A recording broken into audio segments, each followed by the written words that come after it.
up, everybody? Welcome back to another episode of Fish and Grits Sports Live Sports Live. As always, we are your members of Fish and Grits. I am specifically Ryan, joined by my cohorts, the men who cause me to frown at my phone several times a day and say, "What the hell is he talking about? What is this man saying right now? What did he just actually send to me and claim? What the hell is Micah talking about now?" It can't be me. I'm like Nostradamus out here, baby. I speak truth. How you doing, Nostradamus? Ah, man, I'm to Micah. Oh no, my headset's died, so we're going to raw dog this for a second. 1 second, they can't hear y'all.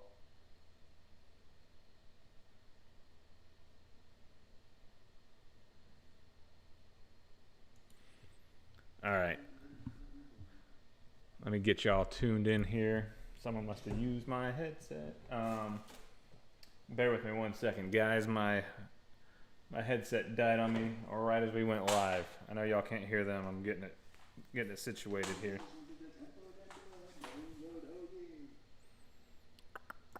Let's get y'all on here.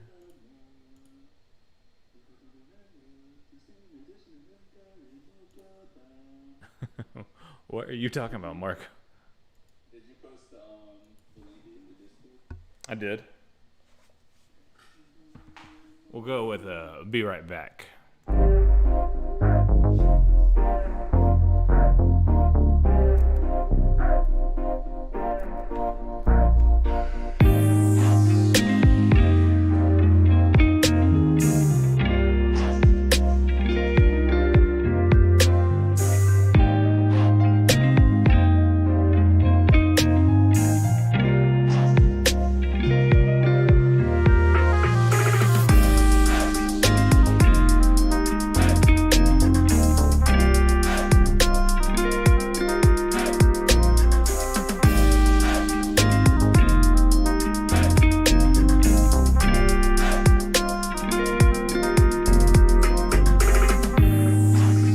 Remember me, killer now. There we go. Now we got everybody on here. Now we're back. Sorry about that, guys. Like I said, my headphones died on me at the very opening of the show. But anyways, Micah or Nostramicus, how are you doing today, sir? I'm hanging in there, man. I hear you. It's been a pretty nasty day out there today. It's not been an enjoyable one all day. Marco, how you doing, sir? I think it was quite enjoyable for the plants. Yeah. And enjoying today. Walk outside and I was like, oh my God, it is so humid. The new fresh soil, you know what I mean? But it sort of does look like our waiting screen outside window right now. So legit, yeah. It looks like our Be Right Back or intro window. That's everyone's view in Atlanta for those of y'all not here. Yep. But I'm fine. I've been doing good.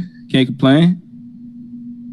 Ready to flip some hot takes. Getting a little swole over there so you can flip some heavy hot takes. Look at titanium pancakes, baby. Yeah. Appreciate y'all tuning in today. We're going to cover some things, get into a little baseball, see what we can do with the Braves season, if it's even reasonable to think we have some postseason aspirations, and if we do, what we can do. If not, what it's going to look like to be kind of a seller here at the break.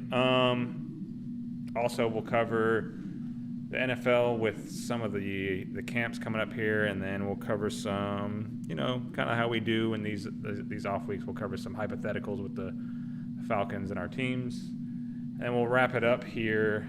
We're probably putting the NBA last because we might be live streaming as we're crowning an NBA champion tonight. So it won't be that early. Hey man, sometimes we run real late. So hey, just for everybody watching, we'll be off with just enough time for you to get on and watch your finals. So yeah, we're not gonna hold y'all, but yeah. So Let's everybody take a seat here. Get snuggled in, get our baseball caps on, put a little sunscreen on for us fair skins, and get a little peanuts and Cracker Jacks. And let's take it on down to Micah for... Now it's time for the Suicide Squeeze, the baseball segment of the show right here. First and foremost, now we are just past the halfway point in the MLB season. Teams are currently having fire sales. There are plenty of teams having fire sales, including the Marlins and the Cubs. Both looking to move a lot of big pieces. So Cubs are looking to move up Chris Bryant. Marlins have had an issue with Starling Marte, one of their star players, and they can't agree on a contract, so they've decided that he must be traded. So we will see a lot of movement in the near future. Potentially, I know the Braves have made some moves recently. So we picked up Joc Pederson from the Cubs. We already got one of them, and he started out with a bang. Came and hit a home run in his debut game with us.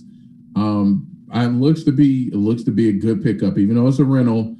We gave up one prospect, Bryce Ball. He's a first base prospect in single A, and wound up giving him for him. Now he looked like he could potentially be a very solid first baseman, but considering we plan on extending Freddie Free and Freddie Free being here at least for the next 4 or 5 years, the chances of Bryce Ball ever really being our future of our first base is very slim and none.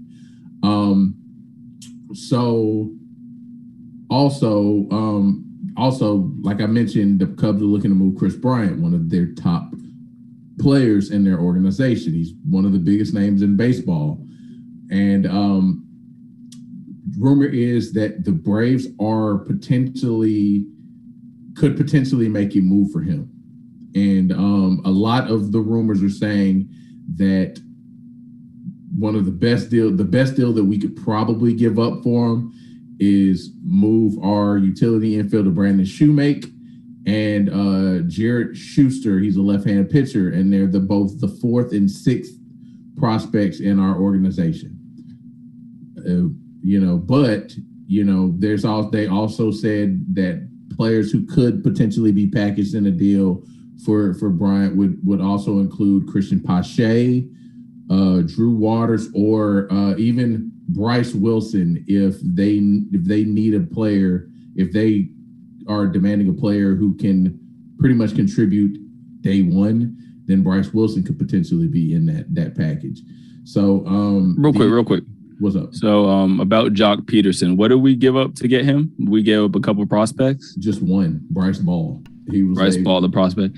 And then I just feel like it's like, I don't know, maybe y'all tell me, how often have these prospects like really turned into like great players over the past 10 years that we've been alleged to have the probably the best minor league program in all of the MLB? Like what percentage of these guys ever actually turns into like a starting day guy that we're really relying on out here? I'll be honest with you, quite a few of them for us. Ian Anderson looks to be a very pitcher with a very bright future. I think he was asking the ones that we traded away. How many times they've turned into? No, I just mean in general, because what I'm sort of getting at here is that I feel like we're often very reluctant to move our prospects, but it's like I feel like it's not really mortgaging your future to move some of these prospects, because a lot of times it's like it takes so long for a person to go from germ to germination in the MLB. It's like it doesn't really hurt to get rid of prospects a lot, especially if it means building up your current chances of being a champion. So I mean, yeah, go ahead. Well, I mean, look at it like this. So Albies came up in our farm system. Acuna came up in our farm system. Freddie Free at one point came up in our farm system. And O'Reilly. Riley, what's his name? A lot of our starting pitchers, our young starting pitchers, came up through our farm system. We Contreras, who's starting for us, who's kind of rotating in, starting for us, a catcher. We have actually produced quite a bit of talent in the farm system in the past, 5-6 years. So yeah, I mean, that's part of the reason why we're reluctant, because one, and then the other things that come into play, like arbitration and stuff like that. You don't have to pay them what you have to pay a player who's eligible to get those big contracts.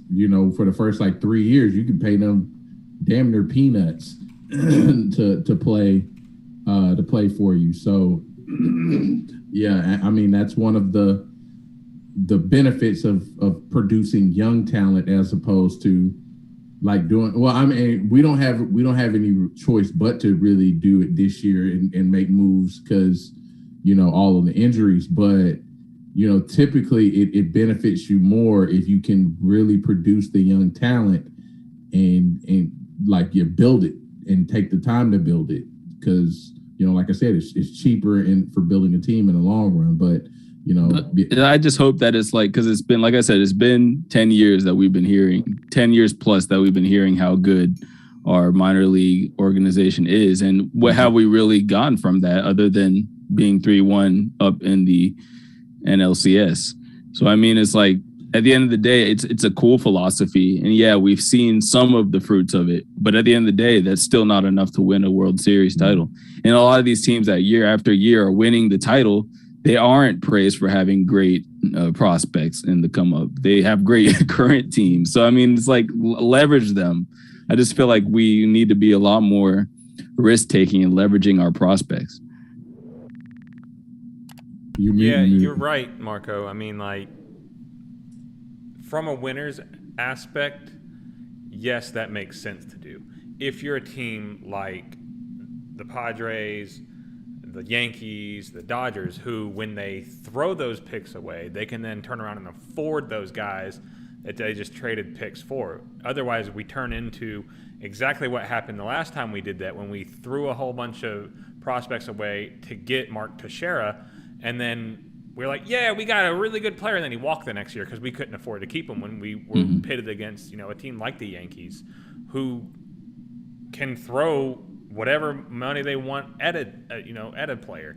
So we have to be a smarter, not a small market team, but we're not a big market team either. We're in that weird limbo in between. So we have to be able to sign the guys that we have now and keep them, but also still have the ability to have elite talent coming up and showing up and filling in those voids that, for 5 or 6 years while you have them under control, or sign them early like we did with Albies and Acuna,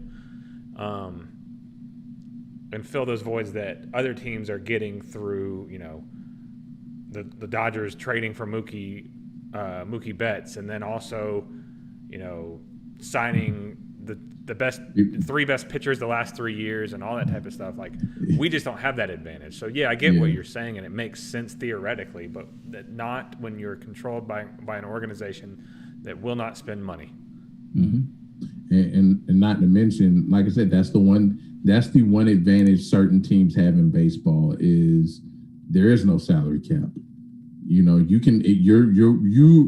are limited to what your owner or whoever owns your organization is willing to spend. And that's Liberty Media is cheap.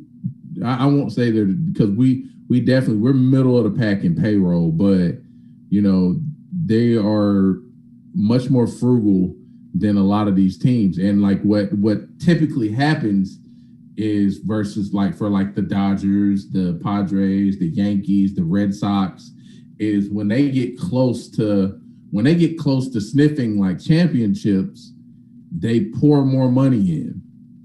Well, what did Liberty Media kind of say? We'll give you a little bit more, but we're not trying to overextend ourselves. So and then it doesn't help that we got burned like with the Ozuna situation, you give somebody a big contract and then he gets in trouble and then it's just like money lost, money just thrown down the drain.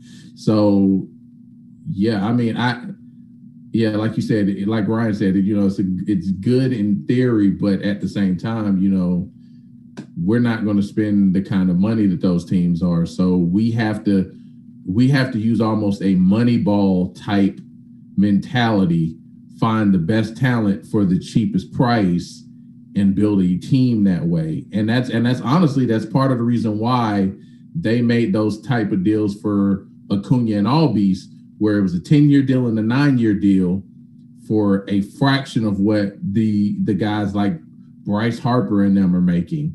And it's like, we locked you up long term and we're paying you peanuts compared to what they're like, less than half of what they're making. So yeah, and it helped us, and it helps us. We have a foundation. We have a good foundation for a long period of time. Here's a crazy thing. I think we covered this at one point, because I think I remember saying this stat before, but we are just as close to the Royals in salary this season as we are the Dodgers. We're right in between those two teams. So that lets you know, one, how much money the Dodgers are spending this year, and how, for as good of a team as the Braves are, how little we're actually spending. We're at $154 million on the season, which, is a lot. That includes about a football team, minors. An NFL roster's, max that they can spend during a season. And we're still $55 million behind the first place team. And isn't what's it called, Liberty or whatever it is, a multi-billion-dollar company? Yeah, but we're just a line item for them. That's the problem. We're not, it's not, and this is why teams that are owned by organizations in the MLB don't win. Yeah, corporations. There's never been a corporately owned team in the majors to win a World Series ever. It's always been individual owners, and the reason is because teams, everybody saw it with the Yankees for years. He would just throw money at that team. He's like, I want to win, and I want to win now, and I want to win as many times as possible. Whereas, we were like, well, boss says we can spend $154 million this year, and we've spent it, and there's no more money. Mm-hmm. The accountants won't give it up. What? Oh, I like that. Well, that sounds just like Snit. Well, it was. We went out there as all rootin' tootin' time, and he gave it his all. And sometimes that's just how the cookie crumbles. And I'm gonna throw him back out there next time because I got faith in him. He's got a real live arm, and shoot, dang it. We'll get him next time. But Ronald Acuna, you're a bitch. You knucklehead. Oh, man. I don't know why that man hates him so. He better get comfortable because Acuna's gonna be here much longer than he is. Acuna's like legit at home rehabbing his knee, and Snit's like, he should have hustled more. So I wasn't even in the game. All right, so back to the Suicide Squeeze. So this weekend Braves play the Padres, and due to Acuna's severe injury, baseball fans will miss out on a huge opportunity to see. It would have been the opportunity to see two of baseball's premier talents on the same field playing against each other. So, our prayers continue to go out to Acuna, and may he have a speedy recovery. Like you said, may his knee come back stronger than ever. Both knees come back stronger than ever. I want bionic knees now. So in less grim news, there's good. So tonight we're also making some changes against the Padres. They shuffled the rotation. Touki Toussaint is going to start tonight against the Padres. And also in other good news, Huascar Inoa was looking to have a breakout season, and until he broke his hand and has been out for the last 2 months, is currently going to pitch some live batting practice this week, which is a very good sign, which means, he could potentially be back in the next few weeks. And we can if he's healthy and throwing anywhere close to what he did before he got hurt, that could be a very good thing for the rest to help us finish strong in the rest of the season. So, real quick, what's our just to let everybody know, what is the Braves' current record? How many games behind are we of the division lead? We are quite a bit behind. We're 45 and 47, 4.5 back. Yeah. Currently, on our last 10 split is 5 and 5. Yeah. Wow.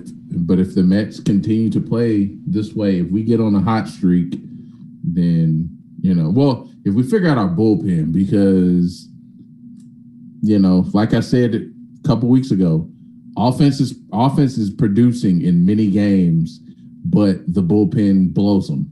So it's just one of those things. We have to get that bullpen settled, so we can potentially make a run to come back and become a playoff team.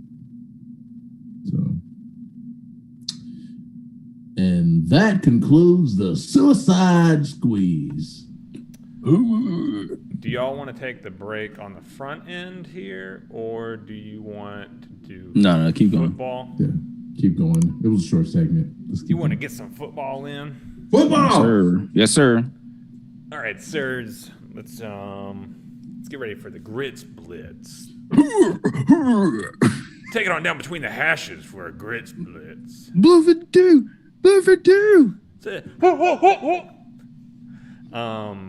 Juan is actually working on those transitions, so y'all will be getting those fairly soon here, for real.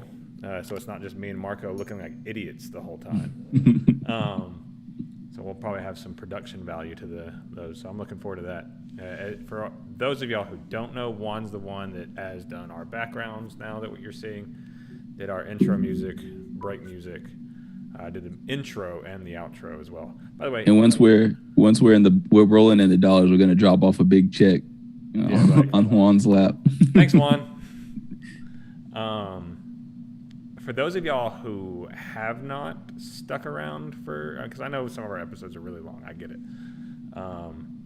If you haven't, check out the outro, man. That's that part of our show is, I love the outro, especially because we got our own Micah's voice on the outro, and Juan really killed that. I want to see if we can figure out how to incorporate that into the intro song too, because I really like that. That's our Easter egg, though. It's like real fans only get to hear that. Right. Only real fans know the outro song. Speaking of real fans, did you guys know that the Tampa Bay Buccaneers were in the Whitehouse? And they were accepting real their honors fans? for being Super Bowl champions. Y'all know that? I saw it on the Instagram. Hell no. I didn't even pay attention to it. Yeah, I mean, it's not something that, as a fan of the Falcons, it's something that you like seeing because you're like, oh, great, the Bucs got a championship. Cool, they're in the White House. I wish that was Matt Ryan. That could have been Matt Ryan 5 years ago, and that's where you go as a Falcons fan. But it would have been a different situation, though. So. Oh God, yeah, Trump would have been yeah. Yeah. I don't think Matt Ryan would have had any problem going to see Trump at the White House. Not for a championship. I'd have been like, all right, Matt, I get it. Yeah, it wouldn't have been Matt. And that would have been the early Matt would have been okay. of Trump too, before he really went loony. I mean, what NFL team didn't go to did the Chiefs turn it down? The Patriots did. Yeah. Oh, the Patriots didn't go? Yeah, in the middle of the Trump thing when he was, they were like, I don't Because they won two during his presidency, right? One. Oh, yeah, just one. Yeah, because they lost to the Eagles. Wait, no, they won 2 because 17 lost in 18 and then won in 19. Yeah, you're they right. did win in 19. They beat the Rams and us. And here we are talking about another Brady championship. So, all the other players didn't make too big a news, but Tom Brady got up there and gave his acceptance speech, and he was talking about, how it was a good run and all this, gave all the accolades to the team, just kind of like, what the leader of the team does, talks about the season, talks about what happened, talks about the trials and tribulations to get to the championship, how hard they worked, and blah, blah, blah, everything that you hear every team captain talk about. Because, let's be real. Every NFL player works hard. And the ones who make it to the championships, well, yeah, the most NFL players work hard. As soon as I said it, I was like, whoa! I can think of a couple that don't. But most, and especially the ones that make it into the playoffs and succeed, they work extremely hard. And to be a great, like Brady, he works extremely hard. Anyway, I got off the rails there for a second.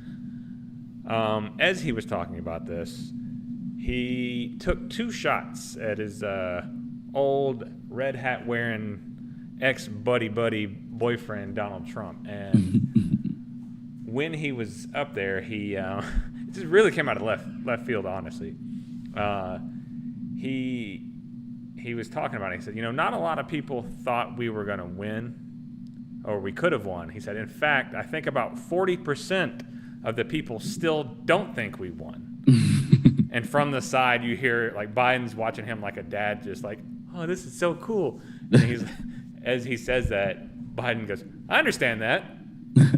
And Brady goes, you understand that, Mr. President? And he's like, yeah, I understand that. So that was an obvious shot at Trump denouncing the legitimacy of this presidency and the election.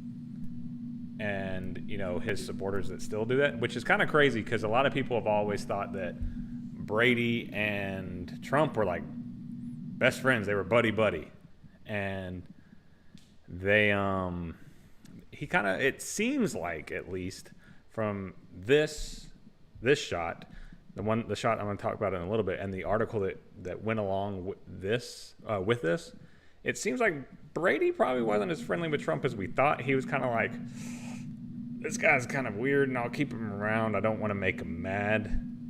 But kind of weird because he was talking about in the article, he said, it got kind of like weird because he would like call after his games. Like, hey, man, I watched your game. That was like really cool. You want to play golf?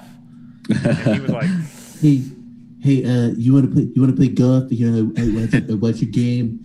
You did it. It's incredible. I should have wrote the script for you, Micah. You should have read Trump's parts. Tremendous, and I would have responded. Tremendous job out there. Yeah, he said he would call him and ask him about things like that. Tom, he would Tom. Tom, hear me Can I call you Tom? Tom? You're a great quarterback, but actually the best quarterback. Yeah, and he would you got me off track there with that.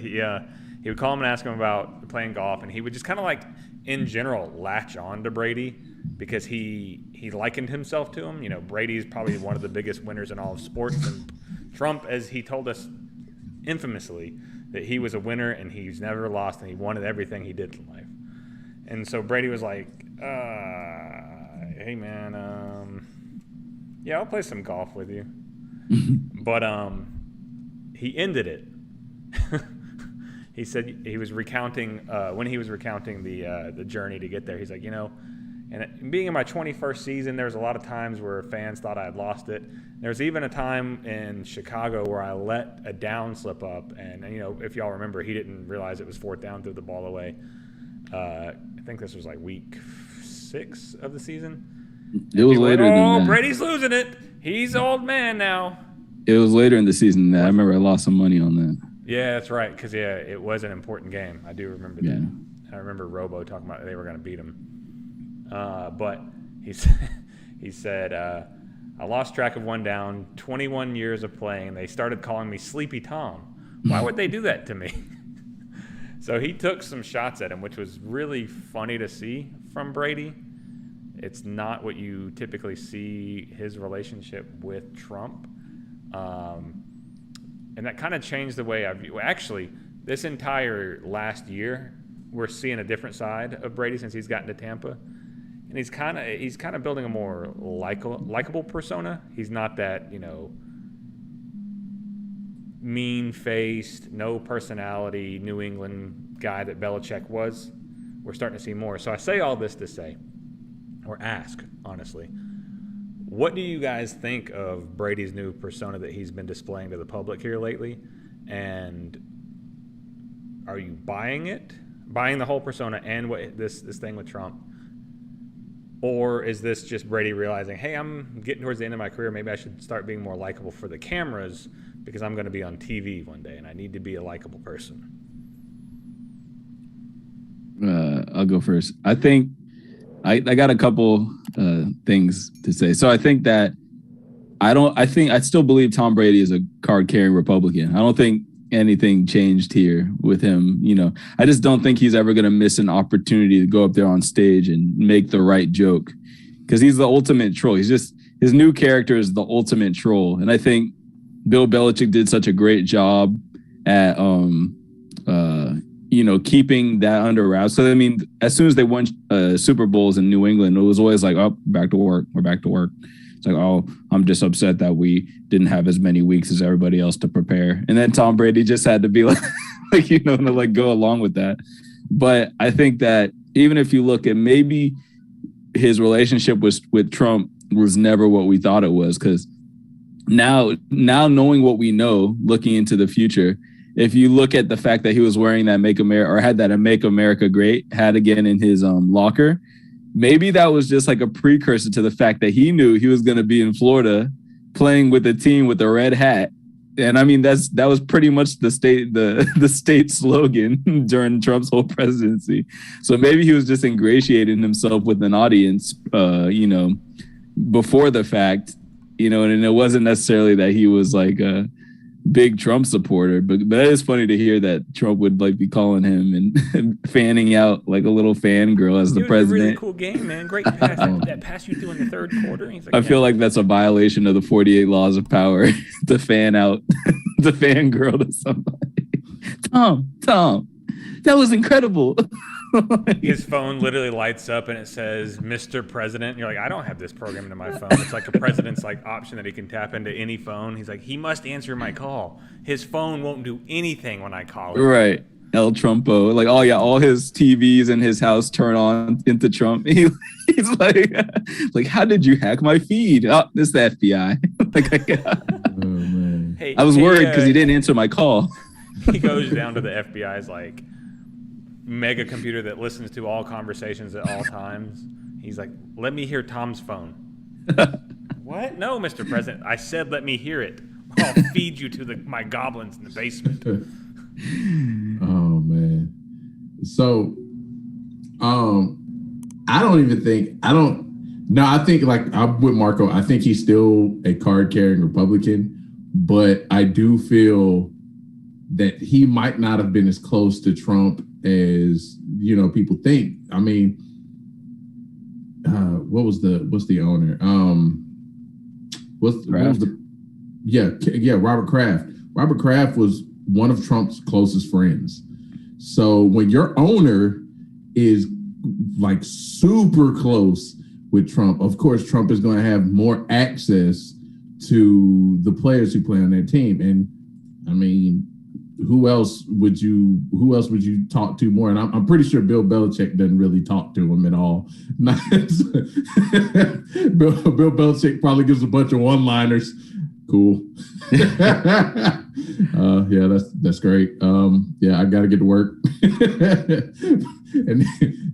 But so when Tom's got a little personality. He's, Tom, I'm a winner. You're a winner.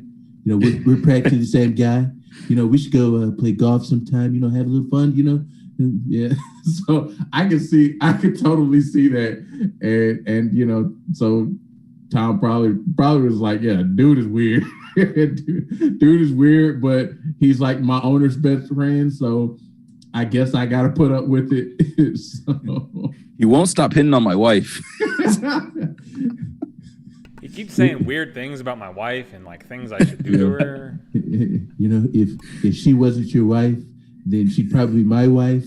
I'm just saying. It's so weird, Tom. I had an opportunity to date Giselle too, but you came in and you were there before me. But if it weren't for you, I'd probably be with your wife too. So, do y'all remember what he said about Brady back in the day? He's like, I could have had Tom Brady as a stepson, but instead I got the nerdy Jared Kushner. Yeah, like, oh my god. Tom Brady went on a date with his daughter or something. Yeah, and Jared Kushner's like, why am I catching strays, bro? Like, what did I do? Hey, man. It's like, I get it. I'm not Tom Brady, but. And then his wife is like, you sure aren't.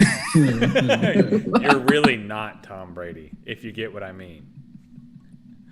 Oh, man. All right. Let's get off that because that's always a dangerous topic to stay on for too long.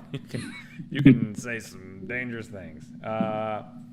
In other NFL news, unfortunate news actually, one of my favorite FSU players to ever play there, even though he never won anything with us because he was there at a downtime, Cam Akers just recently tore his Achilles, and he's out for the season for the Rams, which is a major, major, major hit to that offense.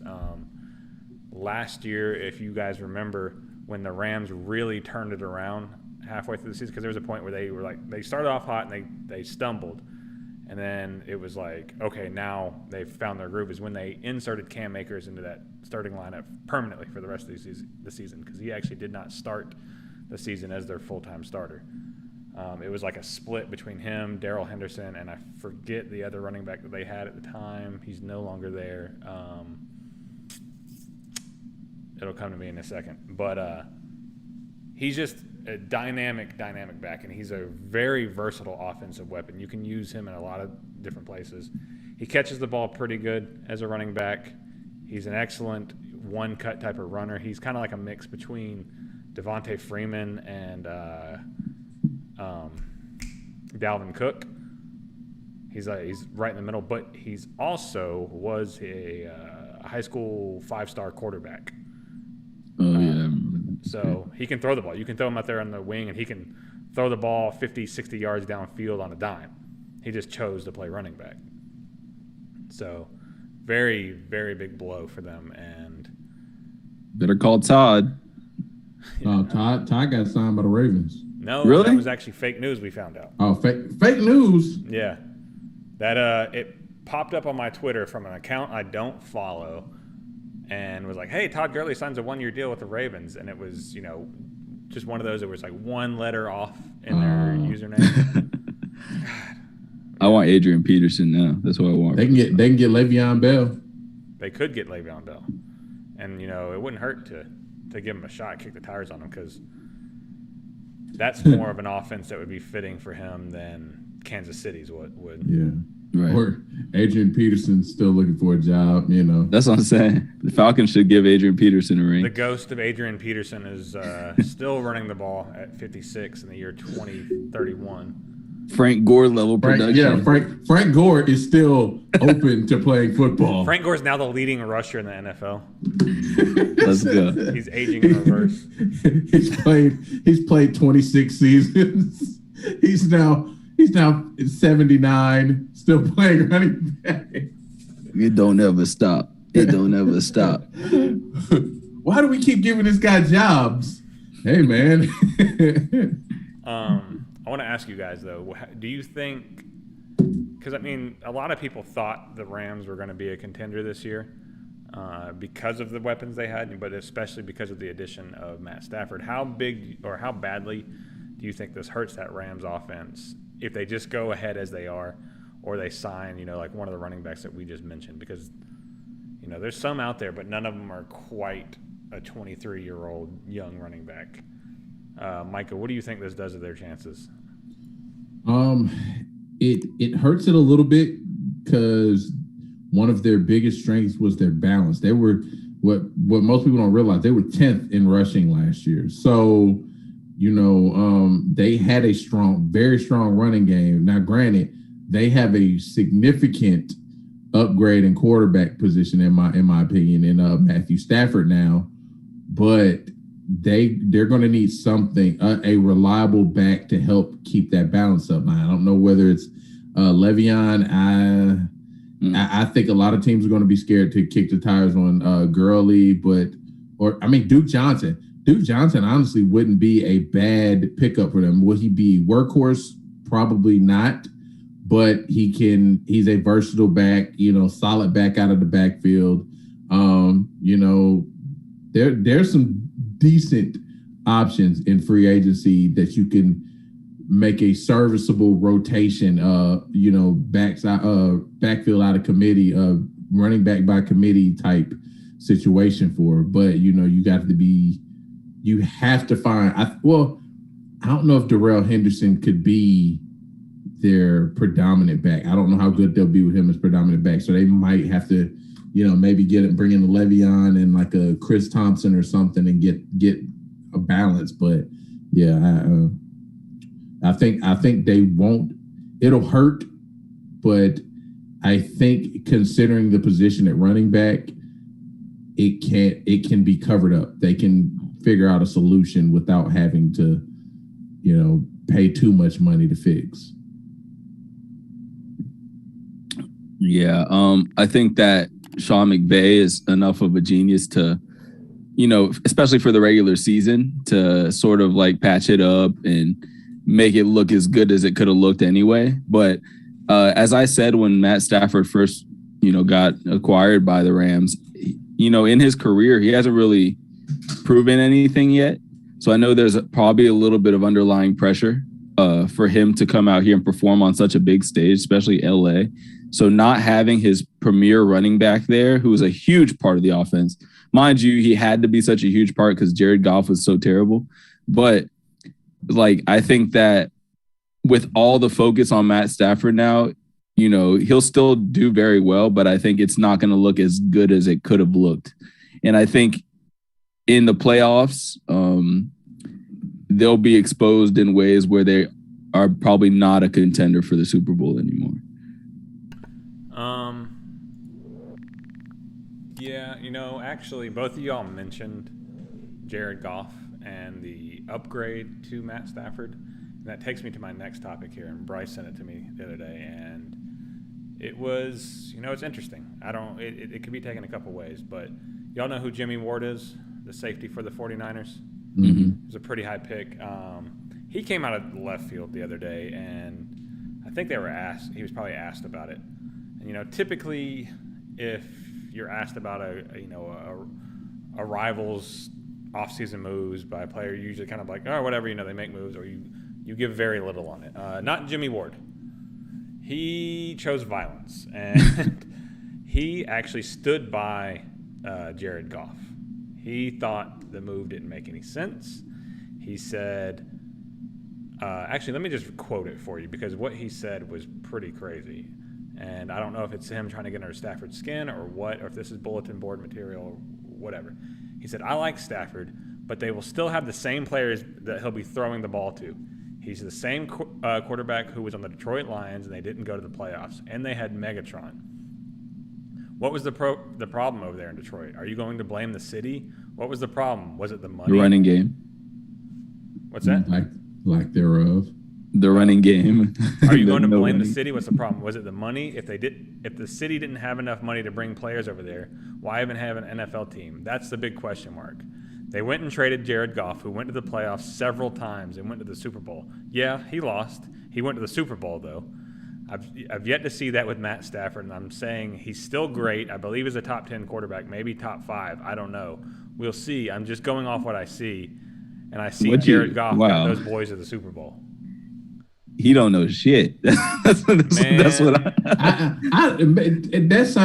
sounds like somebody who's like, man, I miss Jared Goff throwing 3 picks against us a game. Right. So I'm going to stick up for him. Y'all should have kept him because that was an easy pick for me every game we played them. It's like Cameron Jordan. I'm going to miss that Falcons offensive line. Man. Y'all shouldn't have traded that guy. I used to beat him all the time. Why'd you trade him? That Ty Sombrero guy. All That was a right. damn good tackle. And I don't know how young he is, but did he? I mean, I know not everybody watches the Lions, but obviously that team was full of deficiencies, from their defense to their never having a running game. Matt Stafford's career. Right. And the fact that they had Matt Stafford and Calvin Johnson and didn't ever think to like, let's build around these guys. You can't put that on Matt Stafford. Well, even when they had a solid defense, when Jim Schwartz was there, like half the time they killed themselves because Ndamukong Suh is stepping on quarterbacks and stuff like that in playoff games. I'm sorry. That's how you lose playoff games when your D tackle, when your star D tackle is getting kicked out of games because he felt the need to step on Aaron Rodgers intentionally, having mental breakdowns. Yeah, it's like, and not to mention, I mean, we've seen how deficient Jim Schwartz was as a coach. Everywhere he's gone, losses follow. He's like the NFL's version of Lloyd Pierce. So, you know what? Like seriously, you gonna hold that against that? And I've argued with a few people about this. Like, why you hold the Lions deficiencies against Matthew Stafford? There's a reason that more than one legend, like some of the all-time greatest players in NFL history, have played there and retired instead of like finishing out their career, because they're like, I will never get out of here. I'll never win anything. I'd rather retire before my time than to continue to play here and waste my body and mind, body, and soul away in this Detroit, in this city. The cesspool. Yeah, I mean, it definitely comes off as a young guy's comments about a player. Right, because didn't Matt Stafford led them to the playoffs, twice in the last 6 years? Like, yeah, he's definitely been the reason that they even were sniffing playoff contention in most of these years. Mm-hmm. I would like to see a line in Vegas on like who has a better year. There's got to be a bet on who's going to have the better season somewhere. Right. Now, if Jared Goff comes out and somehow leads the Detroit Lions to the playoffs, then I'll eat crow. Like, I'll be like, what the fuck? Well, I mean, but look at it last year. I think Jared Goff he finished with, 20 or 21 touchdowns, like 13 interceptions, and in a Sean McVay offense. And they were fairly healthy for most of the year. So it's like, in that offense, how do that's not great. Yeah, 20-13 last year and 22-16 the year before. Yeah, that is not, you're very close to 1-to-1 ratio. Right. It's no improvement, no regression, just the same. Yeah. And not to mention those are back-to-back years coming off a Super Bowl appearance where you couldn't figure out cover 4 at all the Patriots like, all right, cover 4. This is how we're going to beat him, because he can't figure it out. He's not smart enough to figure it out. Right. So it's like, oh man. Yeah. That's just, this is ridiculous. Funny if you think in perspective, like looking back at that Super Bowl, Jared Goff couldn't beat a washed Tom. 2 years later, Tom's still winning Super Bowls. Tom's done.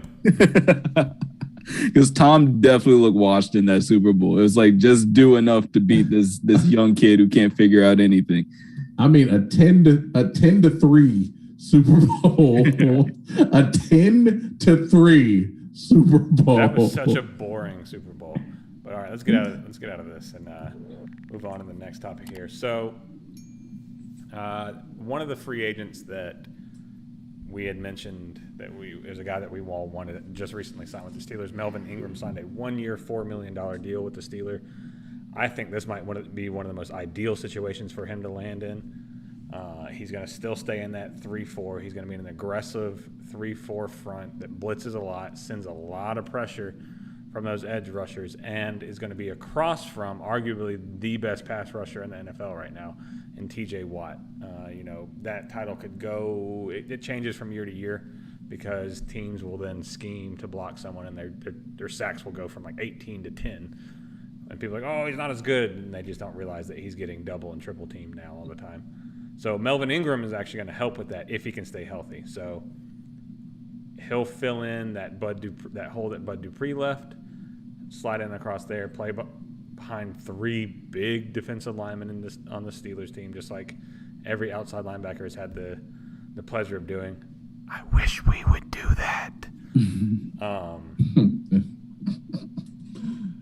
Instead, we get like the Ravens Mingo. and Steelers just throw 3 enormous guys out there to eat up blocks and have edge rushers just run free all the time. You're like, God, where is that? But yet we're down here with Grady like doing the most like advanced moves to get off his double team and just barely get a fingertip on the quarterback because we can't generate pressure. Anyway, so a lot of Falcons fans were actually pretty mad about that. If you look across the forums and Twitter and the uploading of YouTube videos, people are like, he only got 1 year, $4 million. Why didn't the Falcons offer him that? And people tend to they have a little skewed view on how free agency works in the NFL. They think, oh, he didn't get signed in the first wave. Well, the Falcons have money. If we have X amount of dollars, that means we can get whoever. Well, let's have a little sit-down chat here, Falcons fans, and let's get a little realistic about our situation and actually how free agency works. First and foremost, the players have an option of where they go to. They're not forced to sign anywhere, and a player like Melvin Ingram, who is still, he's not young, but he's not old yet. You could probably get another year or 2 out of him, especially since he doesn't have a lot of mileage on his knees because he's sat down for so many years with injuries. So he could still give you 2 to 3 good years out of him. So he's an attractive free agent for NFL teams, especially look in a position where there's not a lot of secondary players that are available that are still good. Secondly, the Falcons, as we stand right now, we're kind of an interesting team to try and attract free agents to. No one's really sure if we're rebuilding or if we're still trying to retool or if we're actually good or not. Then the problem was the coaches. So there's a lot of question marks sitting behind the Falcons logo for free agents. They're like, I could go there and I could take this $5 million deal, which is more than this team over here, or I could go to a team where I know they have a history of producing pass rushers, where I know they're going to be in the playoffs because they're a strong, historically good team, and they've only been out of the playoffs like 4 times in the last 30 years, or, they're just not the Falcons. And, as a fan, that hurts to say sometimes, but sometimes we have to sit down with ourselves and have a reality check. We're just not a team that we can go out and, lay a check on someone's door and they're going to sign. It has to be the right fit. It has to be, a good situation, and we have to, it has to be the right guy that wants to play here because they like Atlanta. And the Hawks are starting to build that. Falcons still aren't there yet. So I think 3 years ago we were sort of that. But even then, yeah, like certain players would never come here just because they were like, especially like defensive players, like I don't fit in Dan Quinn's scheme, so why would I come there? Yeah, so exactly. But there was definitely a lot more talk about people signing here than ever before after we came off that Super Bowl. But who did we sign though? Didn't we get like Bruce Irvin or something? Who did we get? Well, yeah, but he played in Dan Quinn's system. That was the reason we got him. Right. But you that's still some type of cachet. So Dan had a slight amount of cachet. Go ahead and ask your question right now. Offensively, we had a lot. Yeah, I mean, for sure. Offensively, it's definitely a little easier. Maybe not now, but when you had Julio, when Matt Ryan was coming off an MVP season, yeah, for sure. Players were like, oh, or Shanahan, really. And now, like, what we did was show what Shanahan's system could do. He bolted to the West Coast, and offensive players were like, yeah, I'll go play in that 49ers system. You see what he did with Matt Ryan and them? It didn't really work out in our favor. We never really got to bask in the glory of, building a system here and people going, I want to play there. So Falcons fans as a whole, and I mean, it's pretty consistent across NFL teams, but I feel like we're one of the worst ones as far as our fan base goes, is being informed on how things actually work and how, it's not like Madden where you just hover over a person's name and you're like, $4 million signed, because that's what he wants. It's just not, that's not the way it works. So,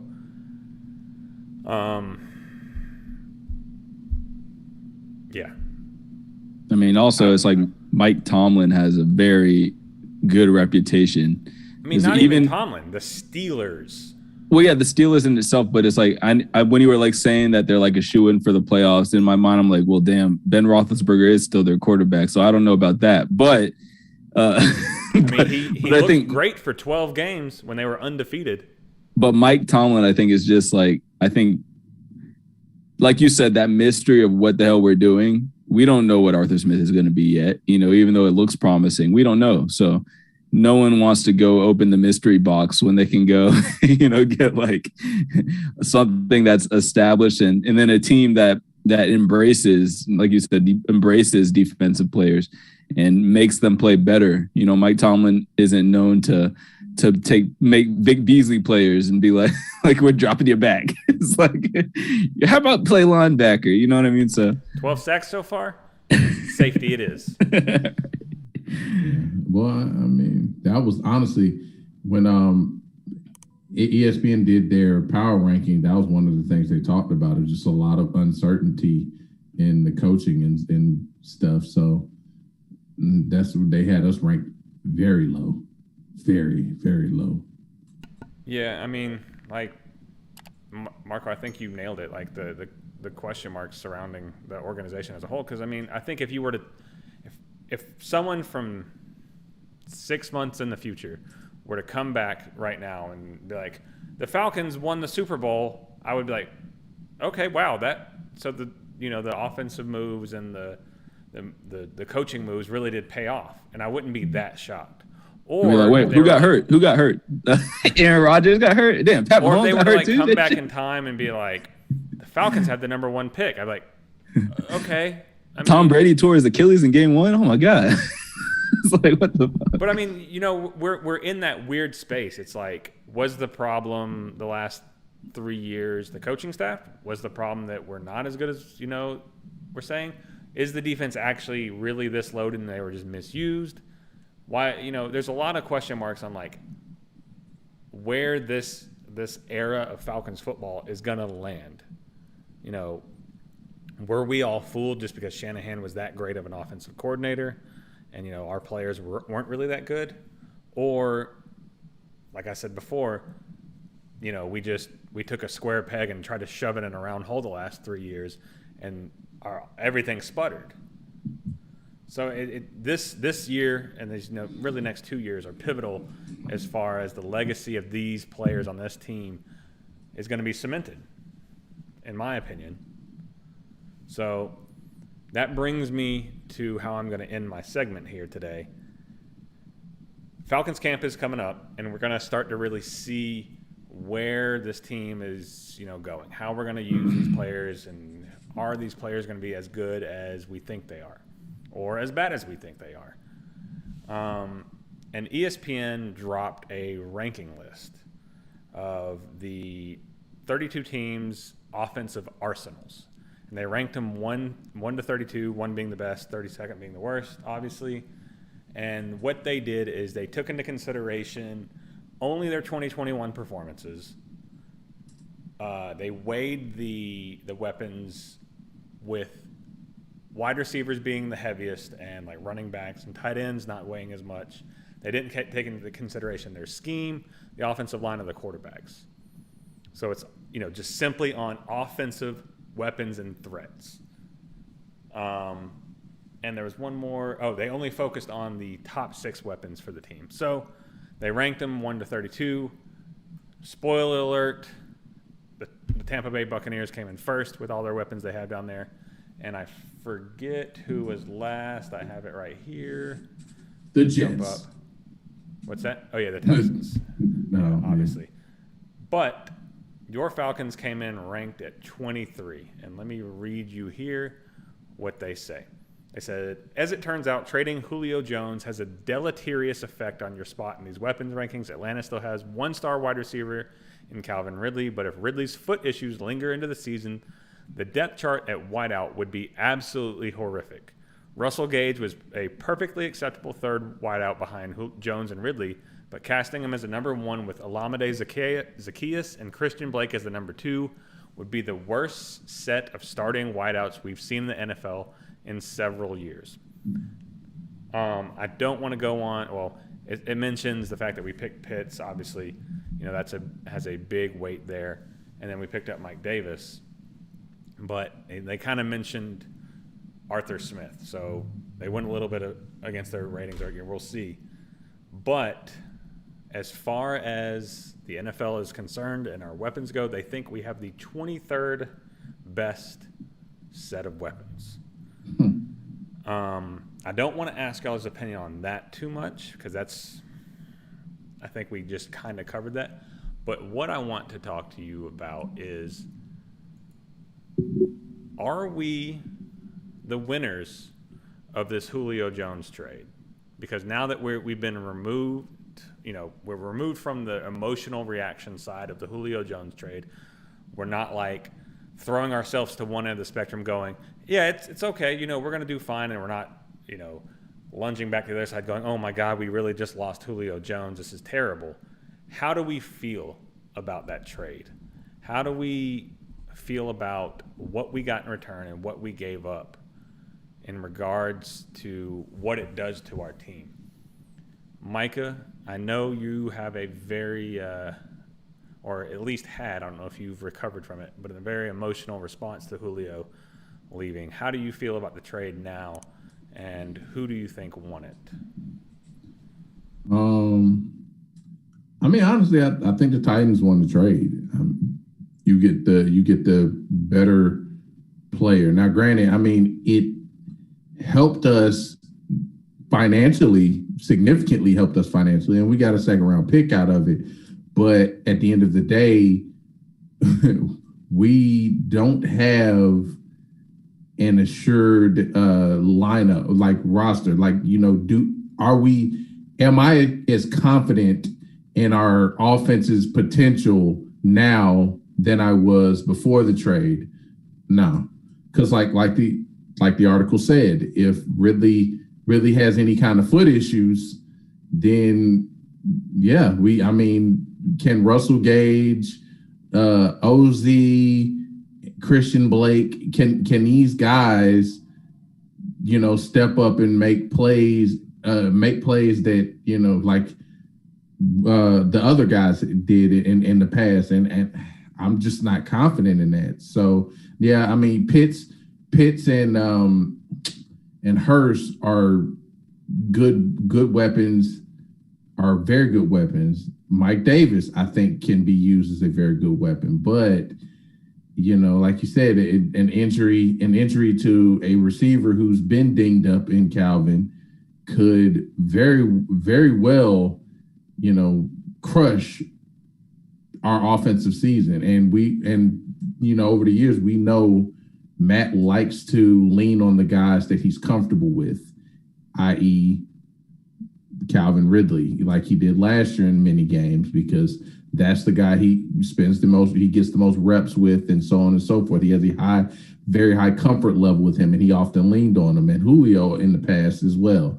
So now that one of his safety nets is gone, how does he bounce back from that, especially if the other one gets injured? Yeah, obviously you say okay, well, who won the trade?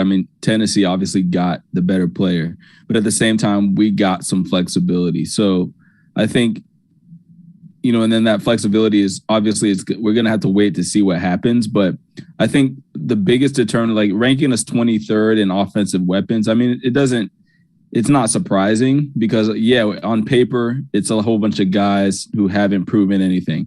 But at the same time, it really all depends on A, Matt Ryan, and B, how we scheme. Because Matt Ryan has been the beneficiary of the fact that Julio Jones was on the team for so long, even though Julio missed a lot of games. So you have to, even though he didn't miss as many as people say, he did miss a good amount of games where Matt was still able to spread the ball around without him out there.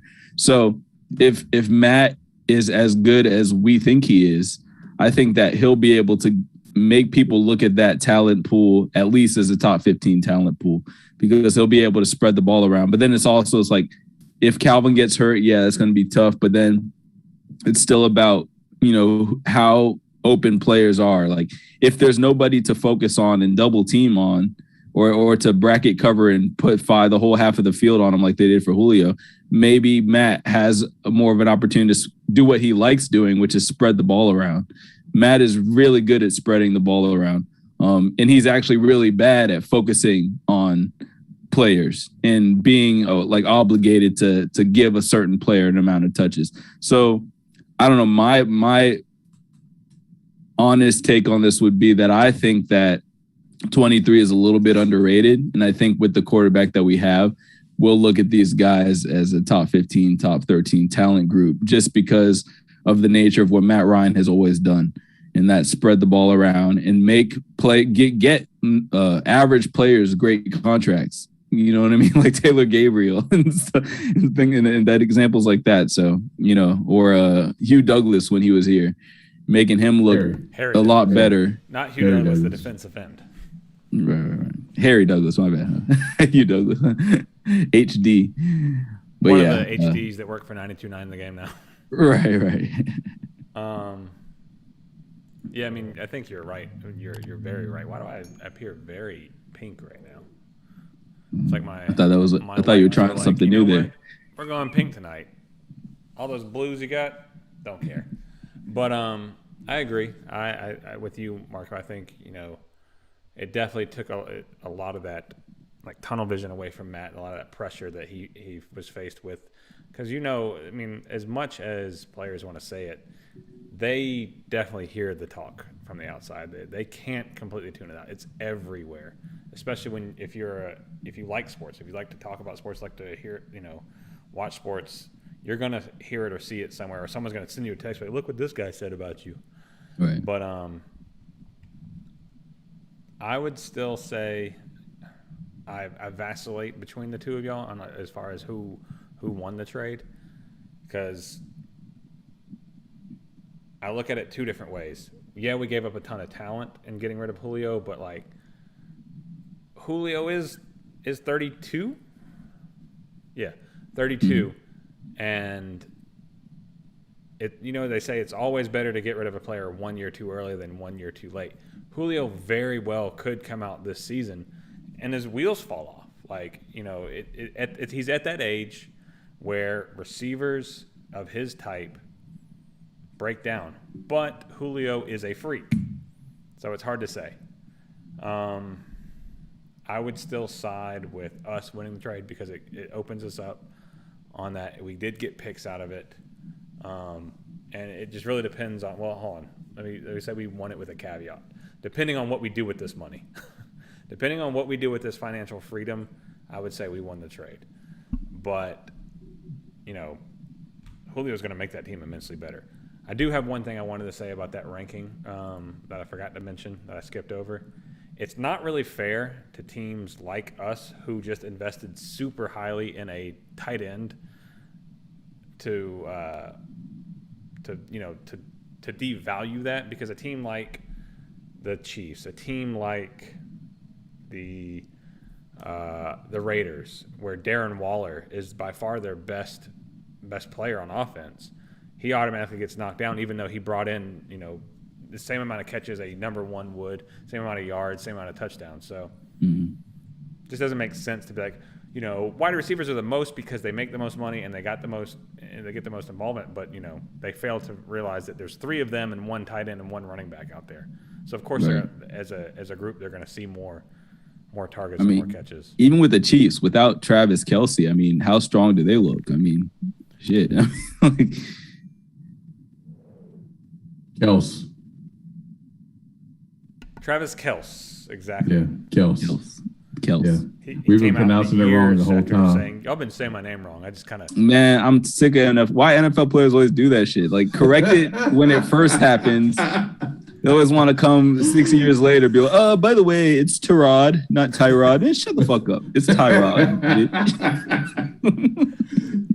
Marco has a statute of limitations on how long you can change his name. You will put respect on Tyrod Taylor's name. I mean, how weak does that sound, though? It's like that's like you coming, you've been in school for 4 years, and when you're a senior, you're like, my name is actually Jeff, not Geoff. It's like, okay, you probably should have said that 4 years ago, but now I'm used to calling you what you didn't correct us. Hey, I will say this.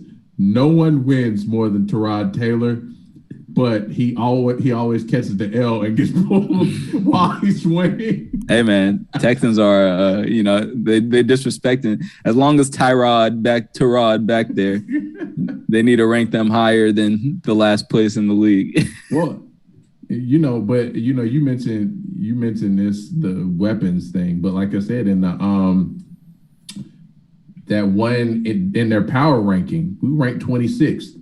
We were in between the Giants and the Bears, and they said our roster minus the quarterback was the 30th ranked roster in the NFL. Yeah. I posted all of that in there, and in the Discord, and said we were the 30th roster, and then hold on, let me look it up. And then also in like just player rankings, I think Matt Ryan was like 69. I think 70. They had him at a 70, 72. 72, and Julio was like in the 50s, right? They dropped him all the way down. No, all right. So, they had us in their power ranking. They had a 69.6 overall. They said the overall roster minus the quarterback was a 61.8, which is 30th. Quarterback 72.5, which is 19th. Coaching 73.5, which is 19th. Draft 75.3, which was 19th. And the front office 70.8, which is 25th. Damn, what happened to our draft being the best draft? Right, that's the thing. I was like, well, that was what Bleacher, was that Bleacher Report or? I mean, that's a wildly differing ESPN, opinion. I thought ranked as number one. I don't believe it was ESPN. It wasn't just one source; it was several sources that ranked us as an A+ draft.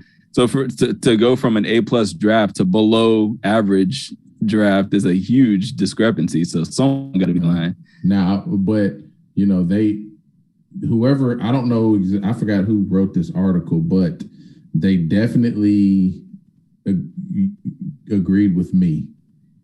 In what? Just the worries, like what the problem is. It's like, did we make the right decision in going Pitts and not looking towards the potential future of a quarterback? Because, they said we took a gamble. That's one of their biggest concerns, one of my biggest concerns. I still think our biggest regret this season is going to be not drafting a running back. But running backs are a dime a dozen. Running backs are a dime a dozen. So I don't worry. We didn't get any of them dimes or dozens. So well, I mean, I look at Carolina though. I mean, for 2/3 of the season, Mike Davis did a very solid job running the running back position, because Christian McCaffrey pretty much played very little. I think he missed 75% of the games. So yeah, I mean, more than that, didn't he? Well, he missed about 12 games, I believe. I think he played 4 games last season. Yeah. So Mike Davis stepped up. He had a solid season coming and just in relief. So, and shit, we couldn't get him down on the ground to save our lives. So, and we had a top 5 run defense last year.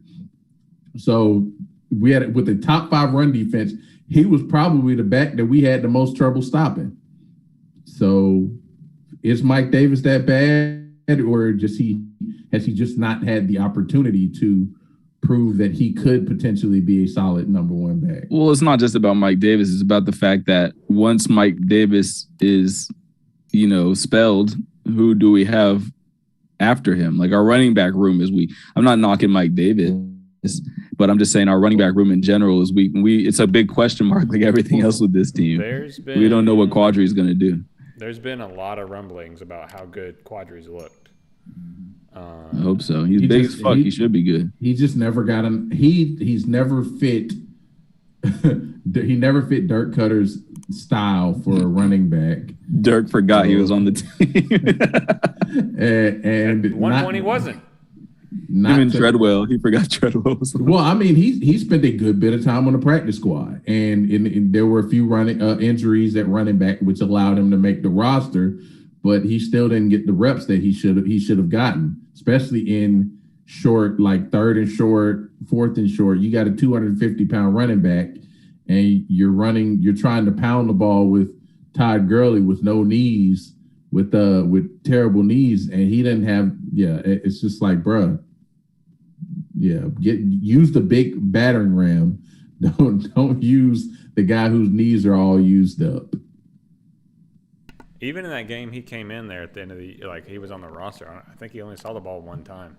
He was like, "Oh, the season's over. Let's see what we got." And they're like, "Well, one carry." Didn't he look good too in that one run? I felt like he picked up a first down or something. Yeah, it was like a 3rd and 1. He get like 5 yards on it. Look. Hey, first down. All right, come on, Phil. What's that kid's name? Tell him to come back over here.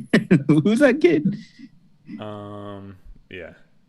Let's have that be the end of the Grits Blitz. Take a quick break here.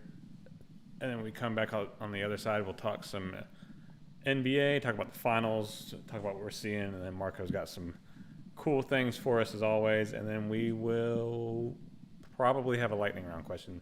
I think I got one for y'all today. Cool. So, yeah, stick around for a second. We'll be back in about 5 minutes. Peace.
All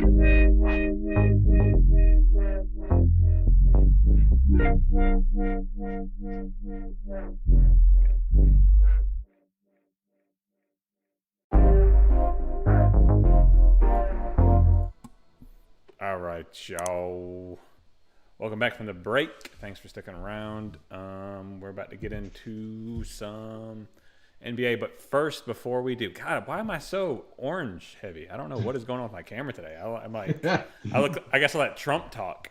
Yeah. It's like you'll be orange. You're gonna talk about me. Yeah. Let's see who looks like a Cheeto now, huh? Like I look so orange, and I can't figure out why. I'll be working. Call you Chester Cheeto. Like if you look on the live stream, especially, I'm very orange. But anyway, I think it's important to note before we get into the NBA something that happened here recently in the city with one of our other teams and probably our most successful team as of late. Atlanta United actually fired their head coach. We parted ways with Gabriel Heinze just 1 year after we hired him, after moving on from FDB because we weren't winning like we were supposed to with him. So there's been a lot of news that has come out here recently, and there's a lot that's been said about both sides because about a week ago, if you follow us on Instagram, you would have noticed us reposting some of the United stuff. And Josef Martinez was saying that, this will be his last year here in Atlanta. And if we don't get rid of Gabriel Heinze, then, he's done. He no longer has interest in playing for us. And then, it kind of got quiet. And out of left field, we fired Heinze. And since then, it has come out that he was withholding water from players, not allowing them to go and get water at certain times. He was extremely mean. They said it was the way he was running the program here was as if it was like Bear Bryant's days with the Junction Boys and Bobby Knight with Indiana. So that's for Americans, that's what they likened it for us because they had said, well, he actually runs it the same way as they this foreign soccer coach and this foreign soccer coach, and like soccer players were like, yeah, that's kind of what happens in these big Premier Leagues here. But especially when you get some of these egomaniac managers. But for that to come here in the MLS, it was kind of shocking because we're not really looked at. The MLS isn't looked at as as a top 3 league in the world. So we learned a lot about that, and a lot of fans are starting to come down on United and saying, hey, look, I thought you vetted this guy. You said this is the guy that was for us. This is the guy that was going to lead us to the future, and we took our time, and we really found the right one. It's like, how did y'all miss this? How did y'all let this type of behavior slide under the radar? Because now it's also coming out that his previous club was like, yeah, that's what he did over here. And we didn't really like him. So it's like, as United fans are allowed to do and they should be doing, so how'd this happen, guys? Like we're glad he's gone, but how do you let this slip under the radar? Yeah, it's like that brings a big question about, because at first we were like, okay, this is the best management team of all of our sports, but now it's like they almost look asleep at the wheel because these are 2 bad hires. And like the part I didn't understand is like, so they obviously have a players union, and on days where the players were supposed to be given breaks, he wasn't letting them take breaks. Right. And in my mind, I'm like, are these not grown men? Like if I'm at practice making millions as a grown ass man and my coach is like, oh, y'all can't drink water or doesn't put enough water out there, I'm either walking off the field or cracking him in his jaw. Like, you're going to tell me you're just going to take that shit like you're in high school or like a middle school or something? Right. Like, get the fuck out of here. Like, now that's what I don't really understand is like, how can someone in those ranks even like when your players are getting paid? I don't even understand how you can be a tyrant like that. It's like, You know what I mean? It's like, how do you not fight back against somebody? Be like, well, fuck you. I'm bringing my own water then. You know, like, what do you mean I can't take a water break? Like, I'm gonna come. You're not gonna bring your water? Guess who? I hired a water service. Right? Like, what? That doesn't even make sense to me. It's like and like I said, I'm not calling soccer players soft, but that whole thing about them being, you know, like oppressed by this coach doesn't really make any sense to me. Like, I understand, like, the last guy, they didn't like his philosophy or his style of coaching. I understand that. That's different. Right. But when a guy's being mean to you, like, he's so mean. And he's so mean that your star player is like, I'd just rather not play. Right. I'm just going to my home country. Fuck that. Like, I'm good. And he was joke, like, for those of you who aren't soccer fans and or are and just may not know, Josef was like away from the team. Our best player was practicing away from the team, and our coach was like, "Cool, yeah, that's fine. Stay away. We don't need you."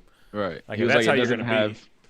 He said it doesn't have anything to do with his fitness. It's just that he's not here. It's like, right. okay. It's actually better that he practices away from the rest of the team because he's not being a good teammate, is what he said. It's like, what happened? What a dick. Maybe Josef did fight him. Maybe Josef was the one that was like, you know what? That's it. I'm gonna watch this dude get hired with the quickness somewhere else. Maybe Josef did to him whatever Trey did to Lloyd Pierce. Crossed him up in front of his wife, did a move on.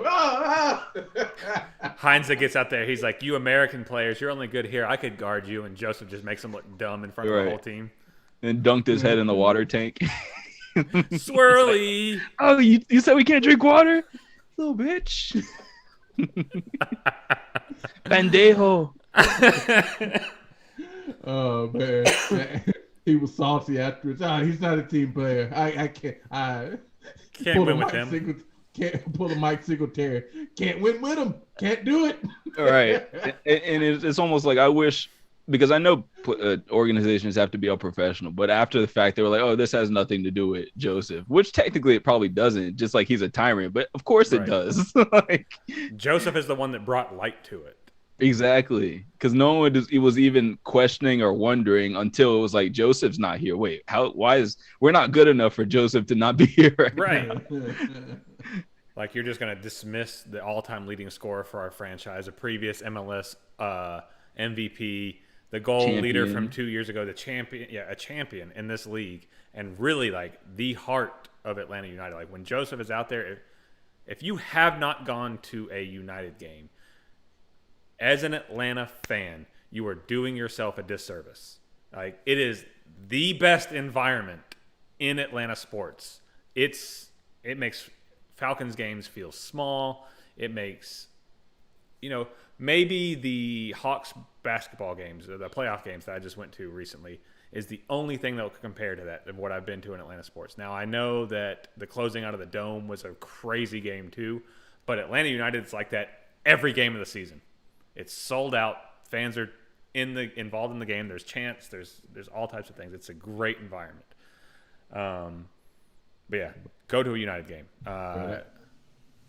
You were talking about the whole him not needing what's his name, Josef. It'd be like if the Chiefs coach Andy Reid was like, yeah, we don't need Pat Mahomes for these practices. No, we don't need him. He's not working out with the team. It's better that he doesn't work out with the team. It's better, yeah, because we'll figure this winning thing out without Pat Mahomes. That's crazy. No water. No breaks. The rest of you. And here's the thing, though. Atlanta United hasn't had a win in 11 of its last 12 games. It's either been a draw or draws, a loss. Right? Yeah. Oh, yeah. So, I mean, we weren't playing bad, but we're not playing to the standard at which Atlanta United's expected to, because we still have a very talented roster. We have a lot of young guys. We're not as good as we were when we won the MLS Cup, but still a good roster. Miggy, where are you? God damn, I'm just picturing him pulling the move from Remember the Titans. Water. We will do up downs until this team is no longer thirsty. Right. But take that scene and transplant it into the NBA and then into the NFL, and Denzel has a broken jaw. James Harrison walks up on him and be like, "You said what now?" Right. There's a reason Nick Saban didn't last in the NFL very long, right? Because that domineering added personality that he has over his players, it doesn't work when the players are making more money than you, right? Yeah.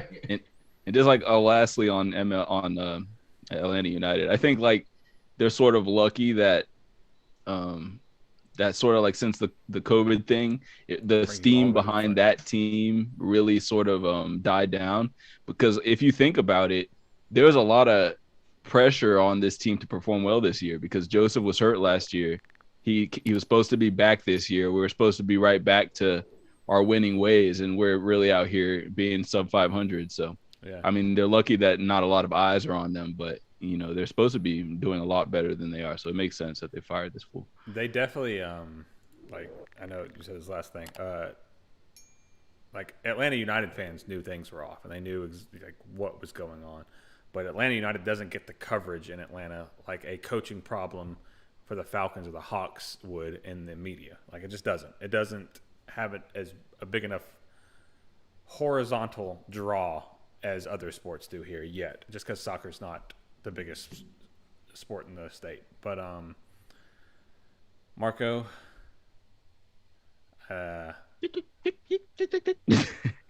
what was that? What's that? It sounds like the layup, aka the finger roll, aka jelly time, aka points in the paint. I don't know. Did you hear the little thing I put together? Did you play it or did you just send it? You sent me. Remember, you asked me to send you a. Oh no! That's not for that. I didn't play that. Oh, okay. What I wanted was for Juan. Yeah, that's what I sent you. It's just like it's a mock-up of what we do right there. Oh, it is? Gotcha. Okay. Well, anyway, let's get into this thing. All right. So, in the NBA, rumblings have basically been this week have been going around at the fact that Damian Lillard sort of wants out of Portland. Did we sort of talk about this? I don't really remember. No, okay. We talked about it in the Discord. Okay. So although he denied these rumors and he was sort of in his press conference where he's denied them, he was actually pretty non-committal about his certainty of his future in the City of Roses. So I want to ask y'all, you can answer it however you want to. Where do you think he'll end up, and where would you want him to end up?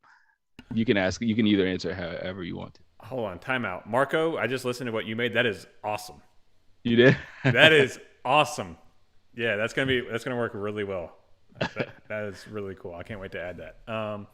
Who is the person? Sorry. So Dame Lillard. Oh yeah. Okay, go ahead. Micah, go first. All right. So I think the place I think he'll end up is still in Portland.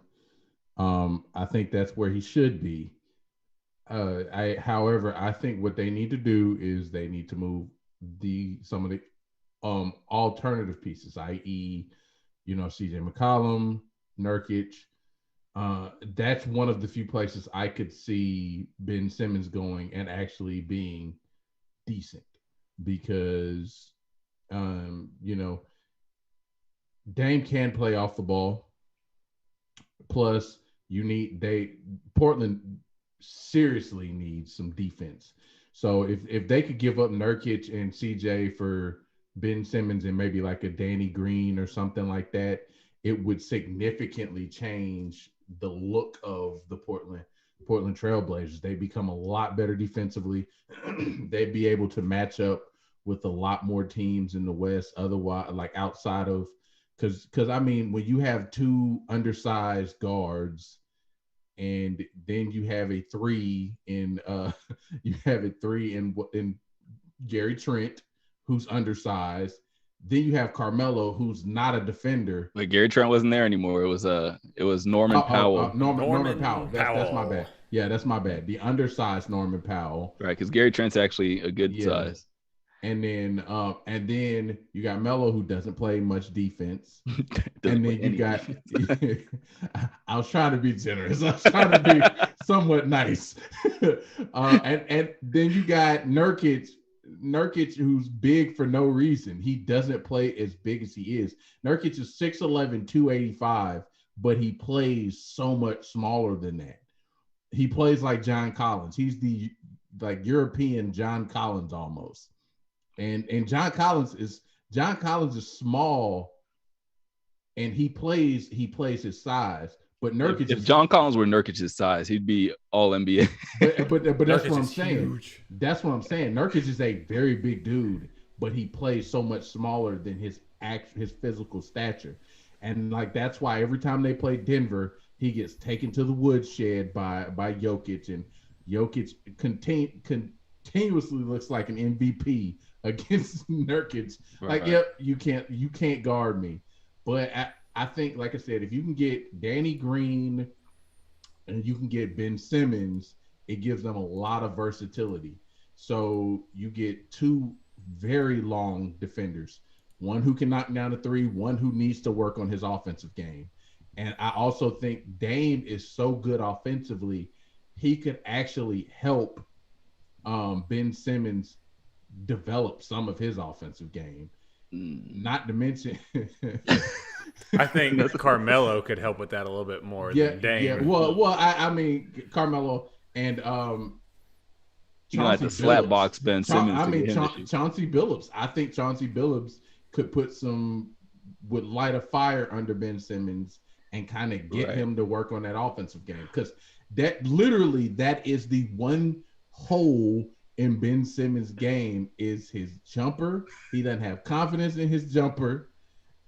And it's like, bruh, you need to develop that. And I think Chauncey Billups would be the kind of guy that'll emphasize that. Now, it's funny you bring up Chauncey, and in my mind, all I'm hearing is Doc Rivers saying, "Stop telling him to shoot.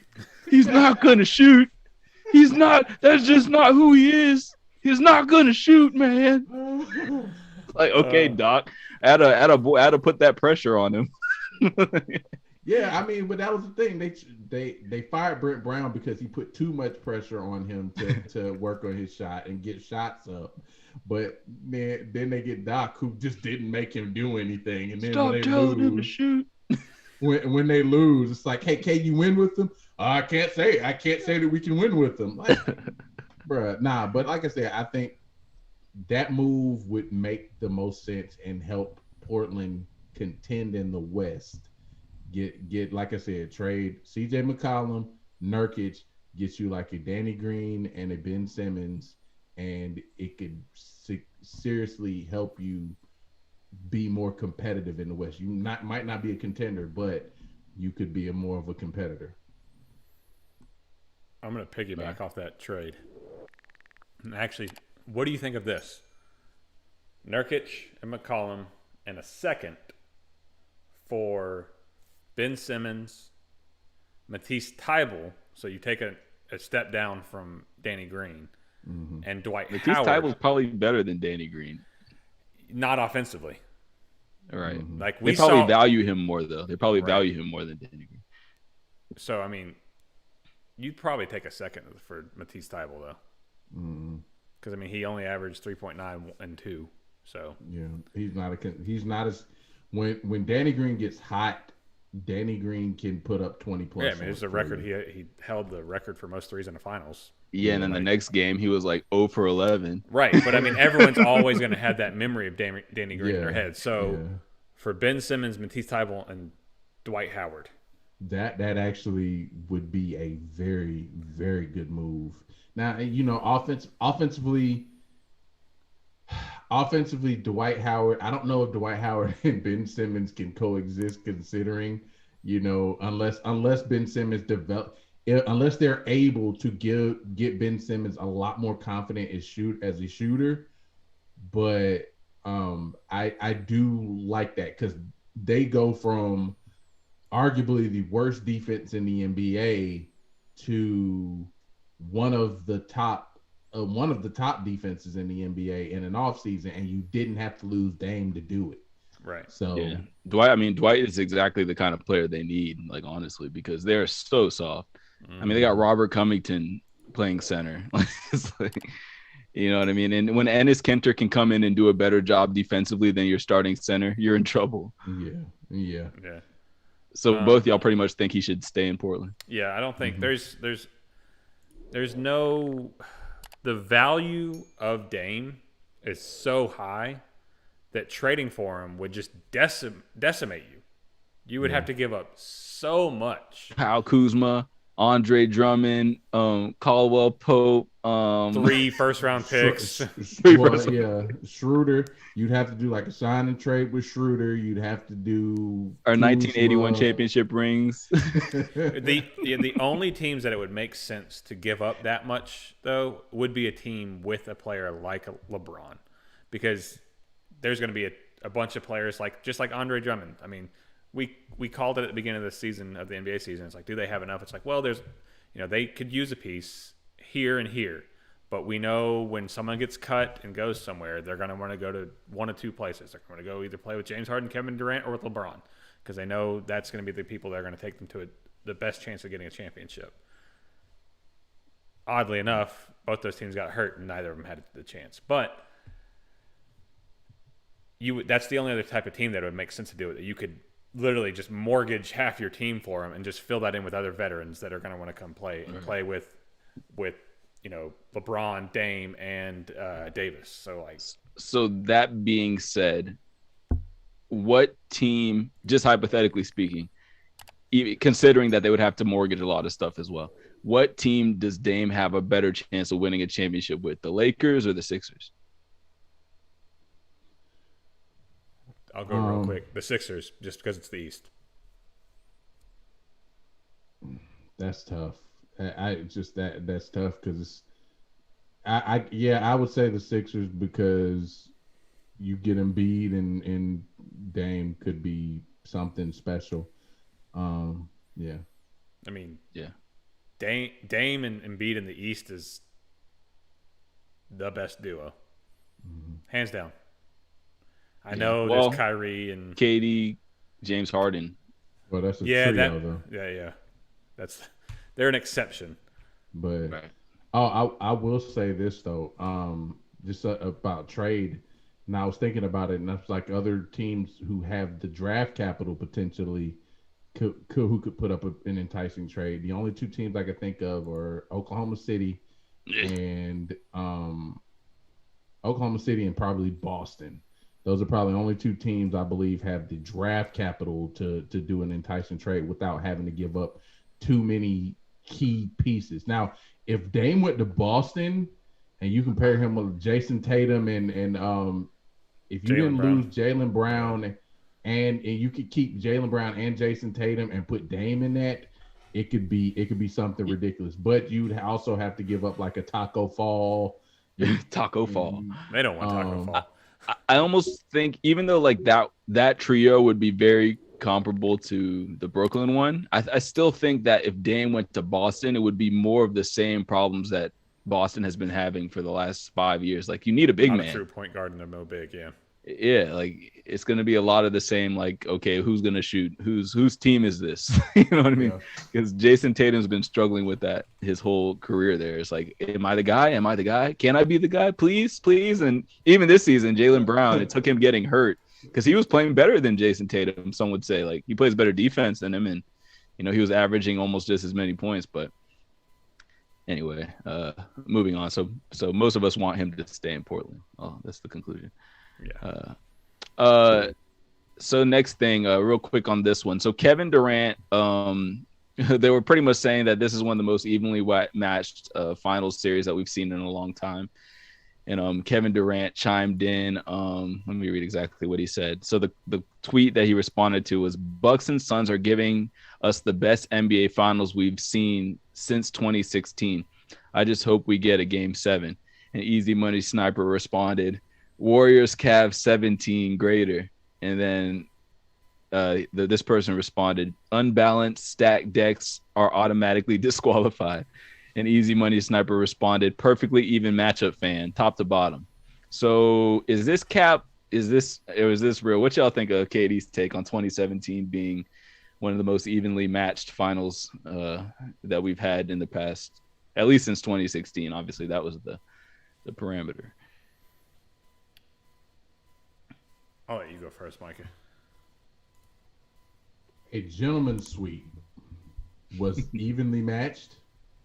I'm sorry, there was a clearer, better team. If you get gentleman swept, there obviously is a clear, better team. And Golden State, Golden State was healthy.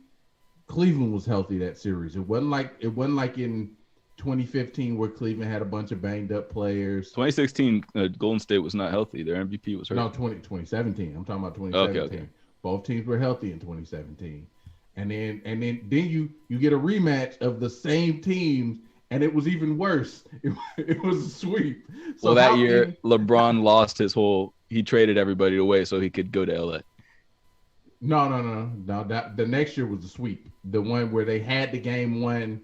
They had the opportunity to win game one, and JR blew it. That right, but I'm saying that one's not even close to even because he had traded away everybody. Kyrie was gone. I mean, Kevin Love was still there, but he was Kevin Love is an Olympian. Not anymore. but I mean, like I said, yeah, like statistically, there were some even matchups in that series, but to say that was even a matchup top to bottom, there's a reason you won in 5 games because you had the far superior team. So this idea, it wasn't a great series because you knew who was going to win.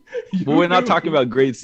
That's what I think. We can't get into like we're just talking about talent for talent, team for team. The reason I bring it up because that's what he was saying. 2017 was greater, and it's like no, it wasn't because y'all, even your role players were better than the Cavs role players. The bench was better than the Cavs bench. You had Sean Livingston putting up numbers that nobody. I have a comprehensive breakdown, but I'll let Ryan go first before I bring it. No, this is just KD's inability to accept what he did. That fans will always asterisk his finals, and that's why those memes are always going out there that Dirk Nowitzki's 1 ring is better than Kevin Durant's 2 rings.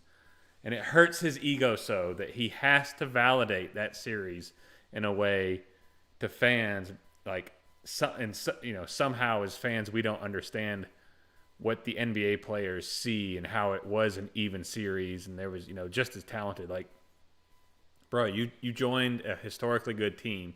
You were the best player in the league or second best player in the league at the time, and you joined them. And then you beat a Cavs team with 1 superstar where the point differential in the first 2 games was like 40 points. They won by like 22 in the first game and like 25 the next, something like that. It was like almost a 50-point spread over the first 2 games. So, like, shut up, Kevin. Like, he's quickly become one of the most annoying NBA players to me.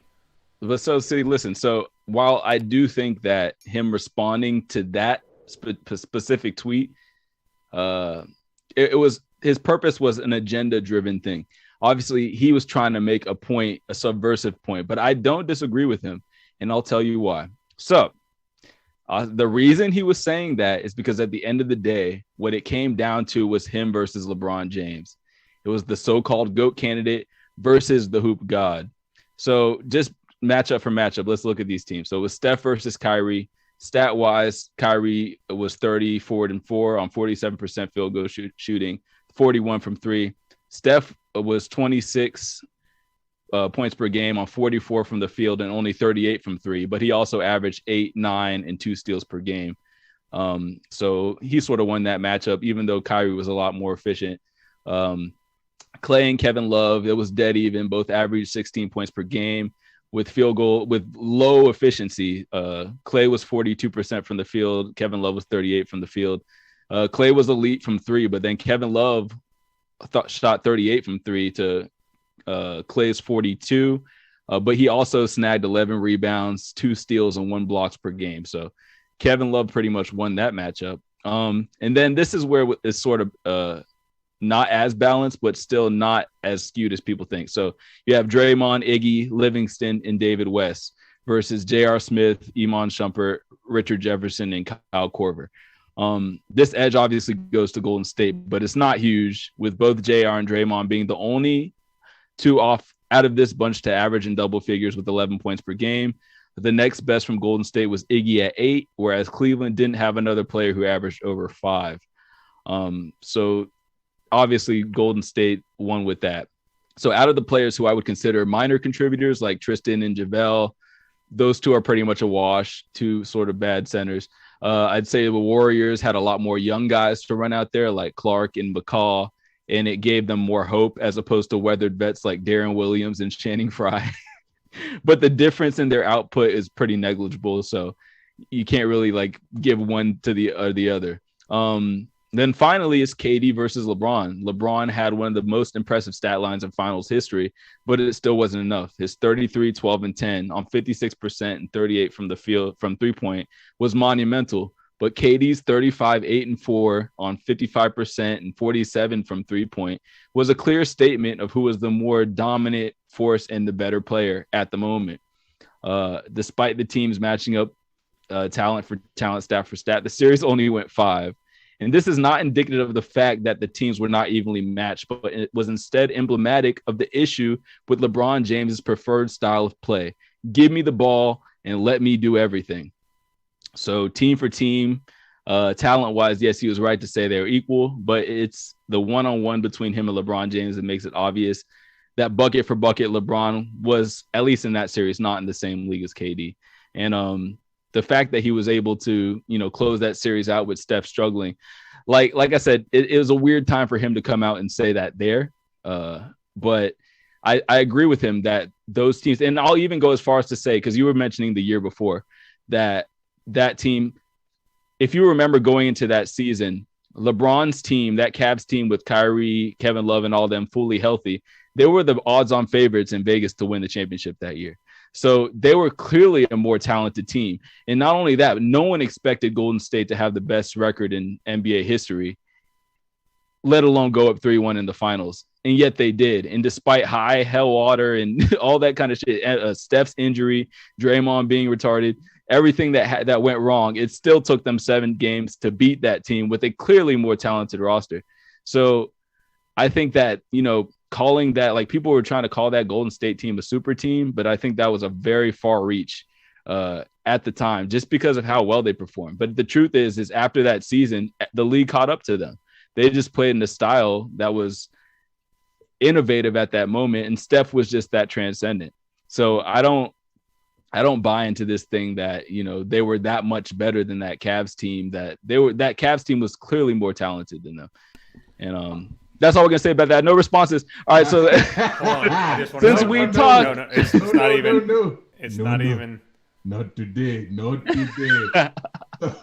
2 things. I don't think the league caught up to them. It's just they've been injured, and their bench got decimated. So, 2, when you were talking about the backups for the Cavs, I started to think about Richard Jefferson and how people viewed him as oh, that's just Richard Jefferson. He was trash, because they just think of him as the journeyman, seeking a ring down the end of the back end of his career. But our Jeff used to be a beast when he was in New Jersey. There was a reason he was a top 5 pick, I think, when he came out. Mm-hmm. Out of Arizona. Yeah, when he came out of Arizona, he was a beast. I think he won the national championship with Arizona as well. But and Darren Williams, I mean, he was a right. People Darren Williams is trash. Right, he was the best point guard in the league for 2-3 years. I get it. That was a Jerry Sloan system, but you still got to be really good to do that. But yeah, R. Jeff is a monster. If you don't know about him, look up what he did when he was in New Jersey. I will say this: for you to take jabs. So all right. Here's the thing. So they went 73-9. and Cavs took them 7 and beat them in 7. So they replaced Harrison Barnes with Kevin Durant. And yeah, but it's not a super team. But what is the equality of Harrison Barnes versus LeBron? Bruh, Harrison Barnes. Where does Harrison Barnes play now? I'm just saying how are those teams equal? I'm just saying like that historic Golden State team was nowhere near as talented as that Cleveland Cavaliers team. It wasn't that they were that talented. They were very well coached, and they had a good system. The problem is, so then, like you said, yes, they had a system, and it was a scheme that worked that teams hadn't really seen played at that level yet, that hadn't been executed at the level. It was similar to what the Suns did with Steve Nash and them, but they executed it even better. And they had better shooting. They had Steph. they had a lot more consistent shooting between Steph and Clay. So, and then even Harrison Barnes was a decent shooter, and they had Bogut, who was a big, who could pass, and so on and so forth. Who JR took out in that series. Yeah, but I mean, yes, okay. So they had a solid system with pieces who fit that system perfectly, and a great scheme. Okay, so they take that. They go 73-9. They make it to the NBA Finals, take the Cavs to 7 and lose in 7. So what do? They take arguably the second best team in the league, arguably possibly one of the best total rosters top to bottom, and they improve it by getting the second best player in the league and adding him to that mix. And they lose one of their weaker links at starter in the process. So it's like, bruh, it wasn't even close. It like you were just saying enough. You can't say it wasn't close though, because at the end of the day it was KD versus LeBron. But bruh, you were good enough to take this LeBron driven team with Harrison Barnes 7 games. Okay, let me just say it like this to stop this from drawing out. If LeBron is the greatest player in the world, especially at that moment, a lot of people, maybe not me, a lot of people thought LeBron was the greatest player in the world. Is he not better than one game against Kevin Durant? Should he have not at least gone to 6 games? Like, no, because they were that good. It was such a big gap. He made them so much better as a team overall. But I'm saying that's not blood. Like I said in my statement, that's not because of talent. That's just because of the way LeBron chooses to play basketball. His teams always struggle. He always struggles with a lot of talent. That's one of his things. Like he always underperforms in the regular season, and then obviously his finals record proves that he doesn't get the job done most of the time. And he always has the most talented team. So I think with all that talent around him, he should have at least gone 6 games. Like no, but that's where I disagree. I believe Warriors were way more talented. I believe they were because there wasn't a huge gap between KD and LeBron. Now, granted, I do have issues with the way LeBron plays. But you just agree with me. You just said that. I know how to end this argument because I'm not going to add anything to this because this can literally go on forever. I get both of your points though. I just want to point out the fact that I was sitting here listening to an argument of Micah defending LeBron. Now, I know you weren't really defending LeBron. I get that. But if you were on the LeBron side of an argument, it was just really weird. But like I said, it wasn't. I know. I just said you weren't. I don't defending think. him. No. I'm just saying. I don't think Cleveland was more talented that much more talented top to bottom than Golden State, and especially once they got KD, it was just a wash. Golden State had the superior team. I'm not saying they weren't better, but it's not like this was like some unbeatable squad. LeBron James they stacked the deck against me. LeBron, you stacked your own deck. You had the highest payroll in the freaking league. So anyway, moving on. Since we last talked in regards to the Team USA, Bradley Beal has checked out with COVID and Kevin Love with old age. And in their place, veteran center JaVale McGee and second year player Keldon Johnson. Notice I didn't use any superlatives with Keldon Johnson. He's just a player. And since then, the Team USA has picked up an impressive win against Spain. Although they struggled in the up till half, they eventually pulled away as Keldon dropped 10 of his 15 points in the third. So first of all, why did Bradley Beal leave the team for real? And are these two blowouts against Argentina and Spain reassuring of perhaps that we'll get this golden ticket after all? You got it first. I'm not going to say that Bradley Beal doesn't really have COVID, but it was a very convenient timing for a case of COVID. Now, if he really does have COVID, I hope he gets better. I hope, there's no long lingering effects of this, and he's better in a couple days, and he's back on his feet, and he's good. It just seemed mighty timely from my perspective, and that's how I'll leave it.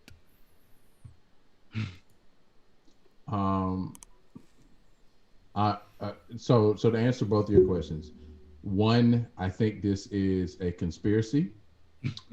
I believe Lloyd Pierce got someone to give Bradley Beal COVID as a way he can rub it in Trey's face that he would not be invited to the Team USA.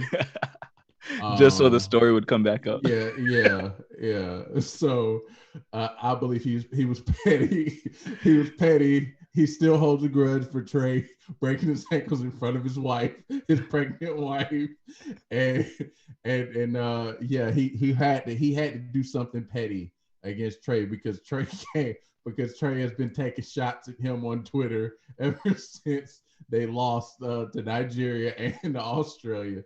And as far as the blowouts in Argentina and Spain, I'm still not confident in the roster. I mean, there's still issues with this roster, i.e., a primary ball handler, point guard, distributor point guard. Oh, Ryan, you didn't say. Do you think this is a good sign that we blew out these dudes? Yeah, I mean, we just got too much talent to be losing to some of these teams. The only ones that are going to give us real struggles is probably Argentina, Nigeria, and Australia. Argentina, that's the one we just fucked them up. Yeah, but if they get their stuff together here, they got a pretty good team. Okay. I'm gonna get it wrong. Serbia? Where does Luka play? Serbia, yeah. Serbia, yeah. So I mean, no, Slovenia. Yeah. See, I knew I was gonna get it wrong. Slovenia. Serbia is the team they beat. Wait, what's his name? Is Jokic playing for Serbia or? I don't think. I think whatever team he would have played for didn't qualify. I mean, he's from Lithuania though, right? I don't remember. Now I'm not gonna. All the Eastern Bloc. Yeah, so Luka is Slovenian and Nikola Jokic is Serbian. Okay. Yeah. I think Lithuania is the team that got eliminated then. That was what's his name's son? Who? The Jonas Ilgauskas' son. Why can't I think of Domantas Sabonis? Yeah. I said Domantas.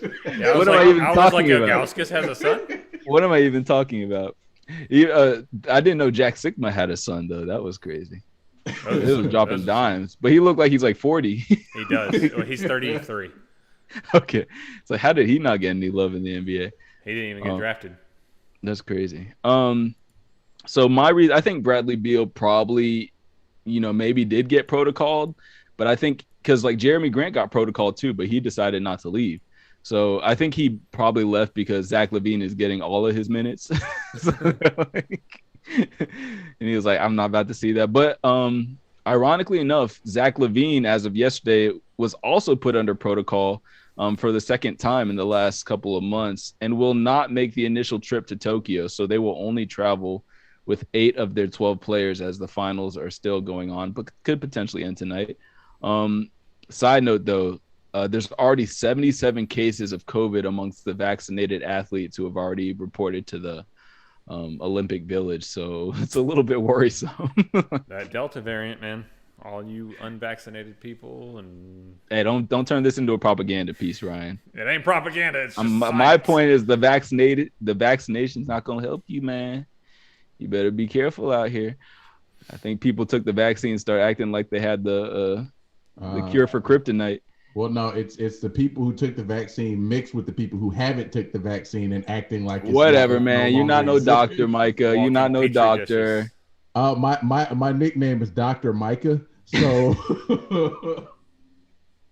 you not no doctor. I'm like you not no doctor. Okay, well anyway, I got my doctorate under Shaquille O'Neal. Got my degree from DeVry University, the scholarship, Merrimack College, MD program. Anyway, so back onto what's currently going on. So Game 6 of the Bucs-Suns series is tonight, and after starting off scorching and looking like a team ready to make easy work of the Bucs, this Sun is now looking like a brown dwarf. Astronomy. Micah didn't get the nerdy joke. I got it. I just didn't feel the need to laugh. I laugh more at the laugh. So we're supposed to superimpose crickets there. Then I was gonna come back with these Suns are now getting sunned. Anyway. Oh, I bet you were super proud of yourself when you wrote those. I was. Do we have the drum roll? Do we have the drum roll? So, as Milwaukee's big three has come through strongly in the past 2 outings, what chances do y'all now give the Suns to win tonight? And if they do, what about the series? All right. I feel like if Chris Paul gets injured, if pulls a hammy, Campaign comes in, and then they win tonight. Campaign, I believe that the Suns are a much better team with Campaign at the helm because he speeds up the tempo to where most teams can't keep up with them. And I think Chris Paul slows the game down, which is fine against some teams, but at a certain point, I think one of their biggest strengths and one of the hardest things to match up with them for is their athleticism and the fact that they can outrun anybody. So I honestly said that early on. Huh? Oh yeah. Oh yeah. I mean, but I feel like the Clippers, like I said it in the Clippers series though. I said, they can outrun the Clippers. I felt like they were a better team with Campaign as the starting point guard because they played faster, and you can speed Milwaukee up to a pace that they're not comfortable playing because Milwaukee plays slow. They play slow, beat you down, physical, like a drag out type of game, and yeah, I feel like that's about the only shot that they have is say, all right, Chris Paul, you're done. Because, it's not like he's really been contributing anyway. So, lately, he's kind of disappeared. He's turned to Cliff Paul again.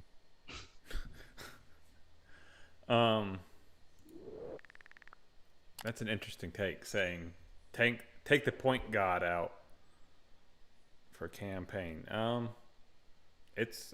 could see how it would work. You're right, because he does definitely push that tempo a lot more. He's just got younger legs than Chris Paul. That's not Chris Paul's style. Chris Paul is a surgeon at the way he opens the court up for other players, and that's why I said at the beginning of the matchup, like having someone like Drew that can switch between him and Booker, like that's just so hard. And then we saw it in the Hawks series, like Brook Lopez can come out and guard. Like he's 7 foot 285, but he's nimble. He has quick feet. Like Giannis, we know is a great defender. So it's a nightmare matchup. But I still think I had this feeling this morning. I woke up and I was like, I know I said this was going to go 7, but I have a feeling the Bucs are ending it tonight. They're home. You know, they started off good. The Suns are making their run now in the game. For those of y'all listening live or listening elsewhere, we're almost at halftime, and the Suns are up 39-36. But I have a feeling. Did you see that coach yelling at Chris Paul? What was that all about? What is going on? It looked like Chris Paul said, "Don't talk to me like that." I don't know what the hell that was. But yeah, I mean, Giannis has just been doing special stuff here lately. So I think we're going to see Giannis close it out tonight.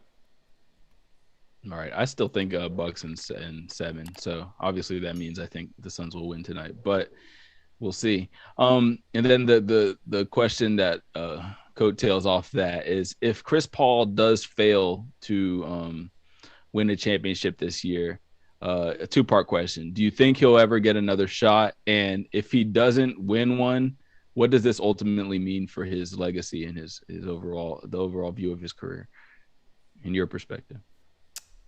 Real quick, if he doesn't win now, no, he'll never win. And it will definitely drop him outside of the top. He may be like 9th best point guard of all time, maybe.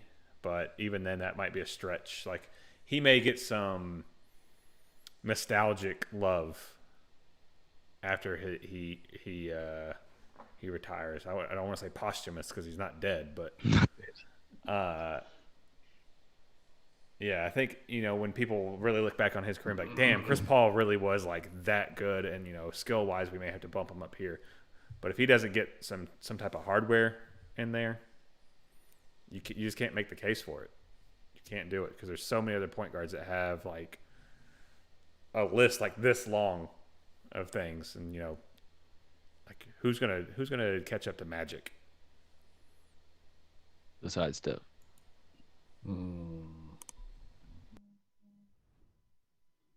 All right, so we had this discussion in the Discord a little bit. Chris Paul, if he loses, he drops to my 14th point guard. Damn. I drop him below Penny Hardaway to my 14th best point guard. Because right now he's sitting behind Tim Hardaway. That's crazy. That's crazy. Well, that's. I feel like we need to take this. That's a whole nother conversation. That your top 15 list is a whole nother like episode topic for the summer. So yeah, I mean, it's just I've never really been a huge fan of Chris Paul, and, you know, he's okay, but and the stats are good, but when his teams needed him the most, he turned into Cliff Paul or he got hurt, one of the two. And so and that was one of the things it was like, dude, Nate, how can you not? This dude has all the stats in the world that says that he should be an elite point guard. But whenever teams actually lean on him, it's just like, oh no, I can't do it. Fall off. Yeah. So if they don't win this series, there will not be another, unless Chris Paul, you know, finally gets his trade to the Lakers so he can play alongside LeBron. Because at this point in his career, the NBA is not going to veto that trade now. If he finds a way to go to LA and play with LeBron, then maybe, but I highly doubt that happens. You know, unless it's a sign and trade like Dennis Schroeder for Chris Paul or something. But yeah, I still, even if he gets with LeBron, I still don't know. I still don't think that happens. So damn, you drop him to 14. So basically, I think Chris Paul's a top 7 point guard of all time.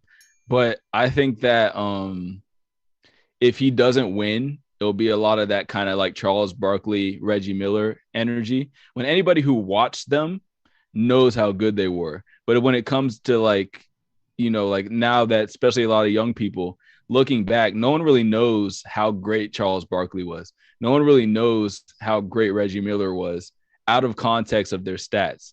So it's like, I think Chris Paul will be a lot of that where you see, oh, his stats were amazing.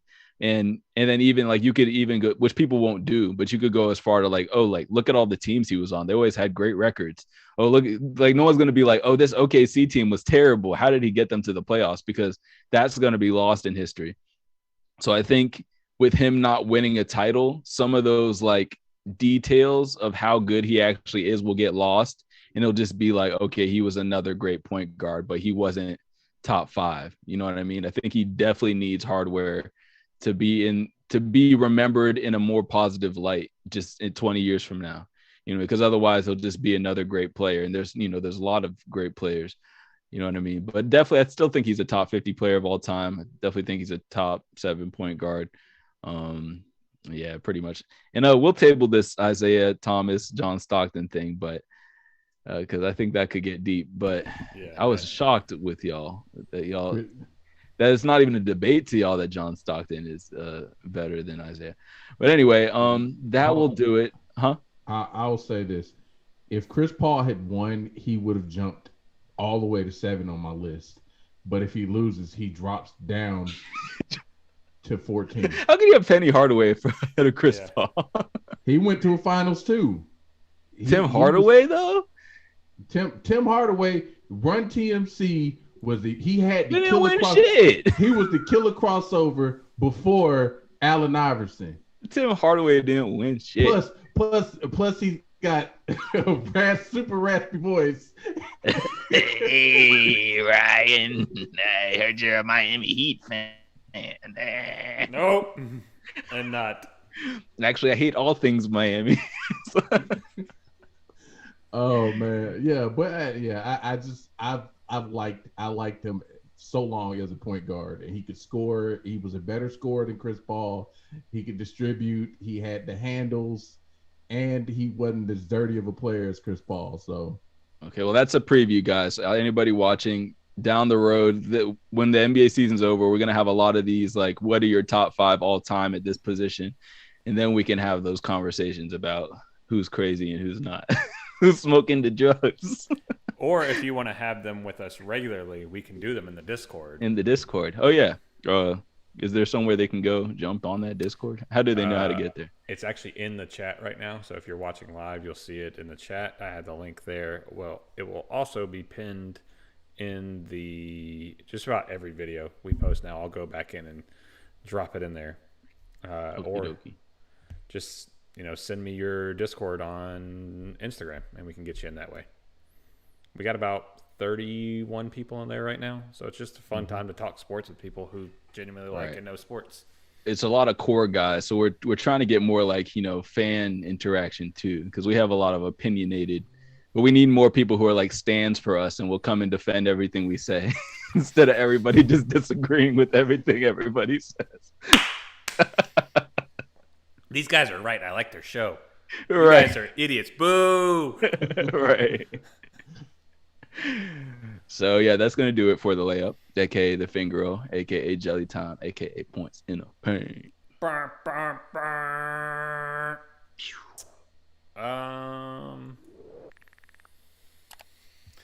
actually tabled my my question because I want to use it later. I think it will fit better at a later time. Do you guys have anything as far as a lightning round question goes? I have a potential one. Let me bring you up here. What you got, Marco?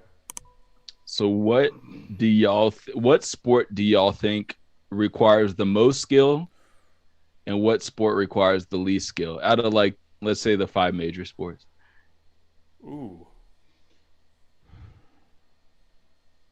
The most skill. Man. I could put that in one sport. I could put both of those answers in one sport if I wanted to. Micah, do you have an opinion? Yeah, I do. To be perfectly honest with you, I think because of the hardest thing to do sports related, I have to say baseball probably requires the most skill. And plus, not to mention, it's such a slow game that the whole focusing thing is hard to do in a game that's that slow. So I would have to say baseball would probably be for the most skilled. Least skilled. I would probably say football, maybe as far as the least skilled.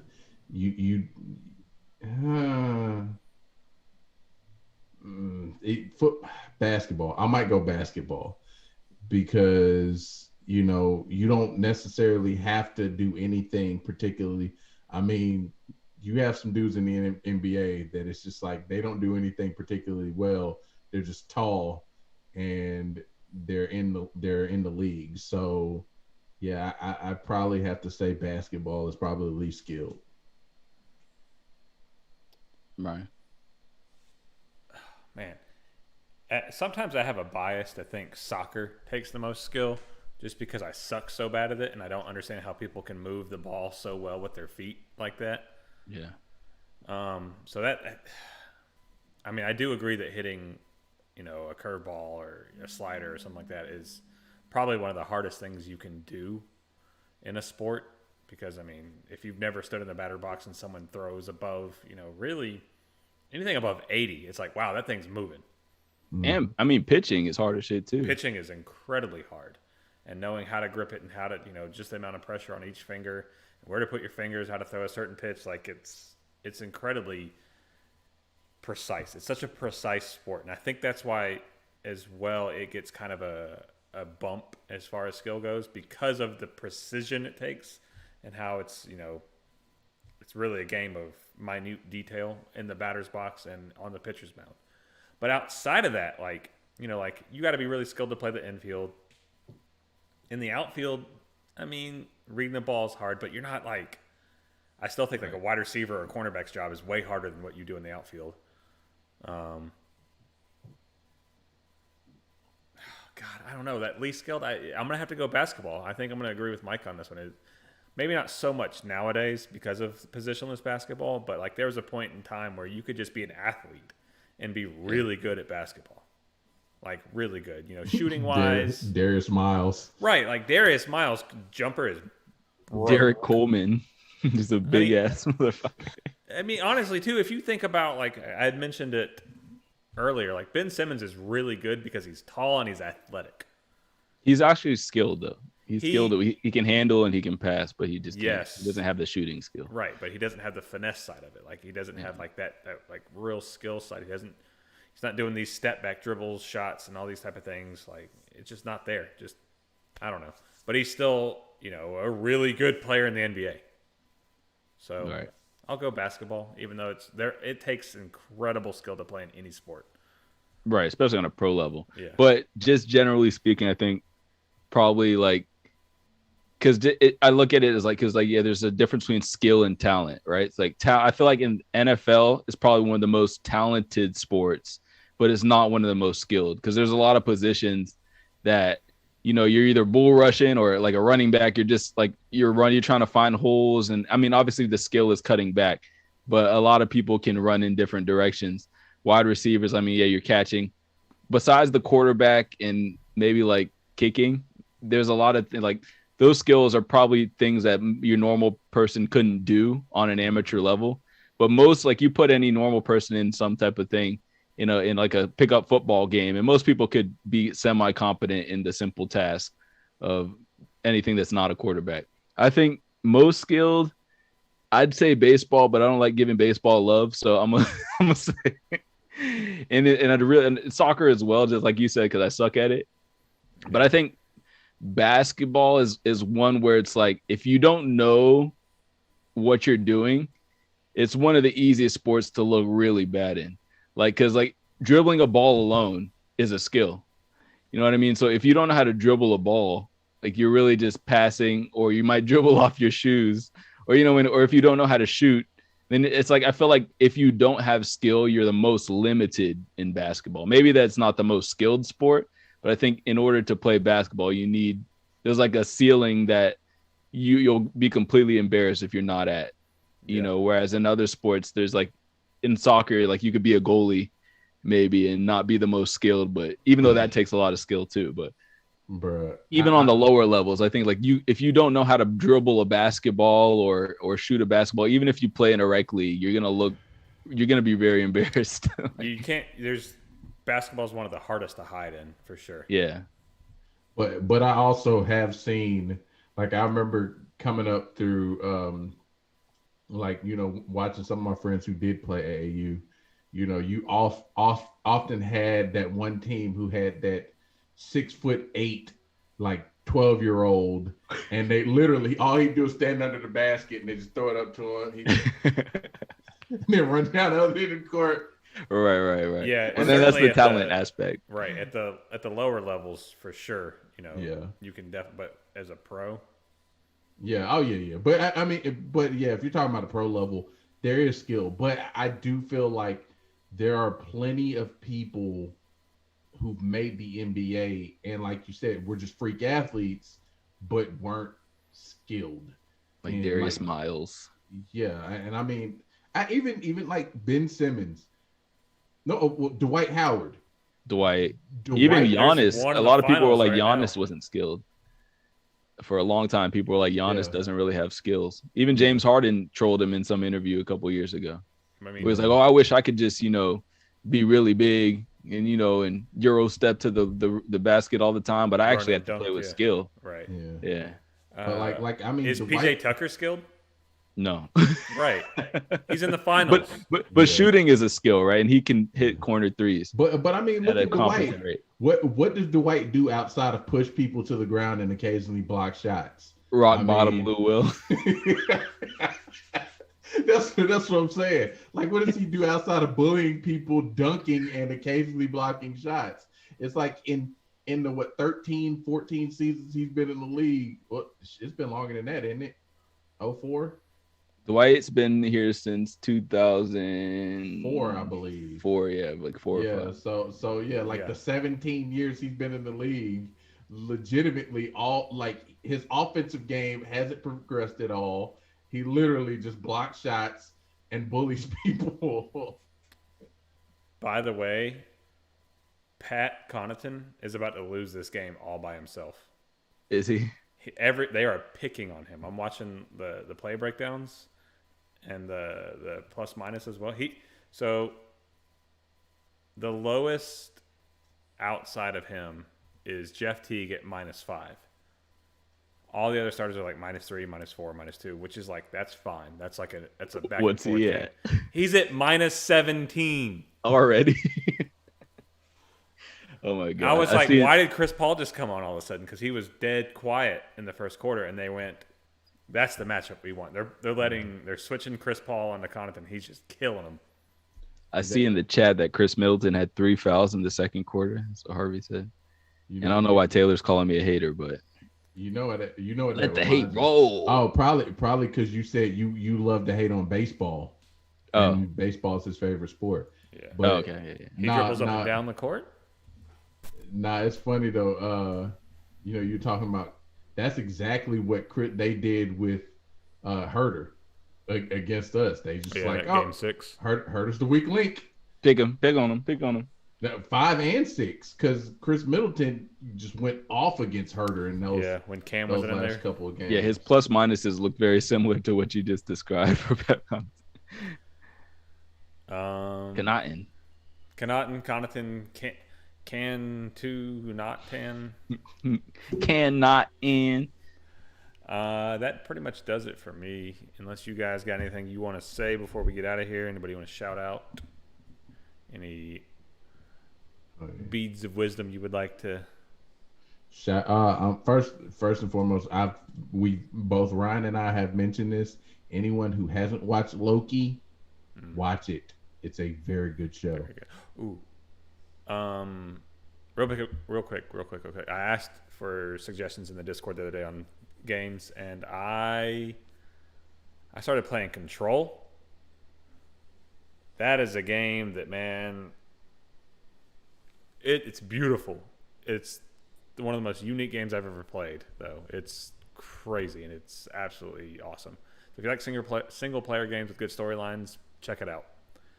But that pretty much does it for us. We, as always, are Fish and Grits. We will be back not next week, but the following week, because I'll be on vacation next week. And we will be back with the University of Georgia Athletic Director, Josh Brooks. He will be joining us for an interview on the 9th at a... That wouldn't be next week. Well, I know.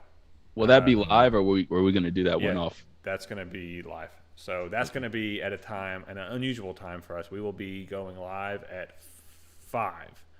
5 o'clock. Live at 5. Live at 5 on August 9th.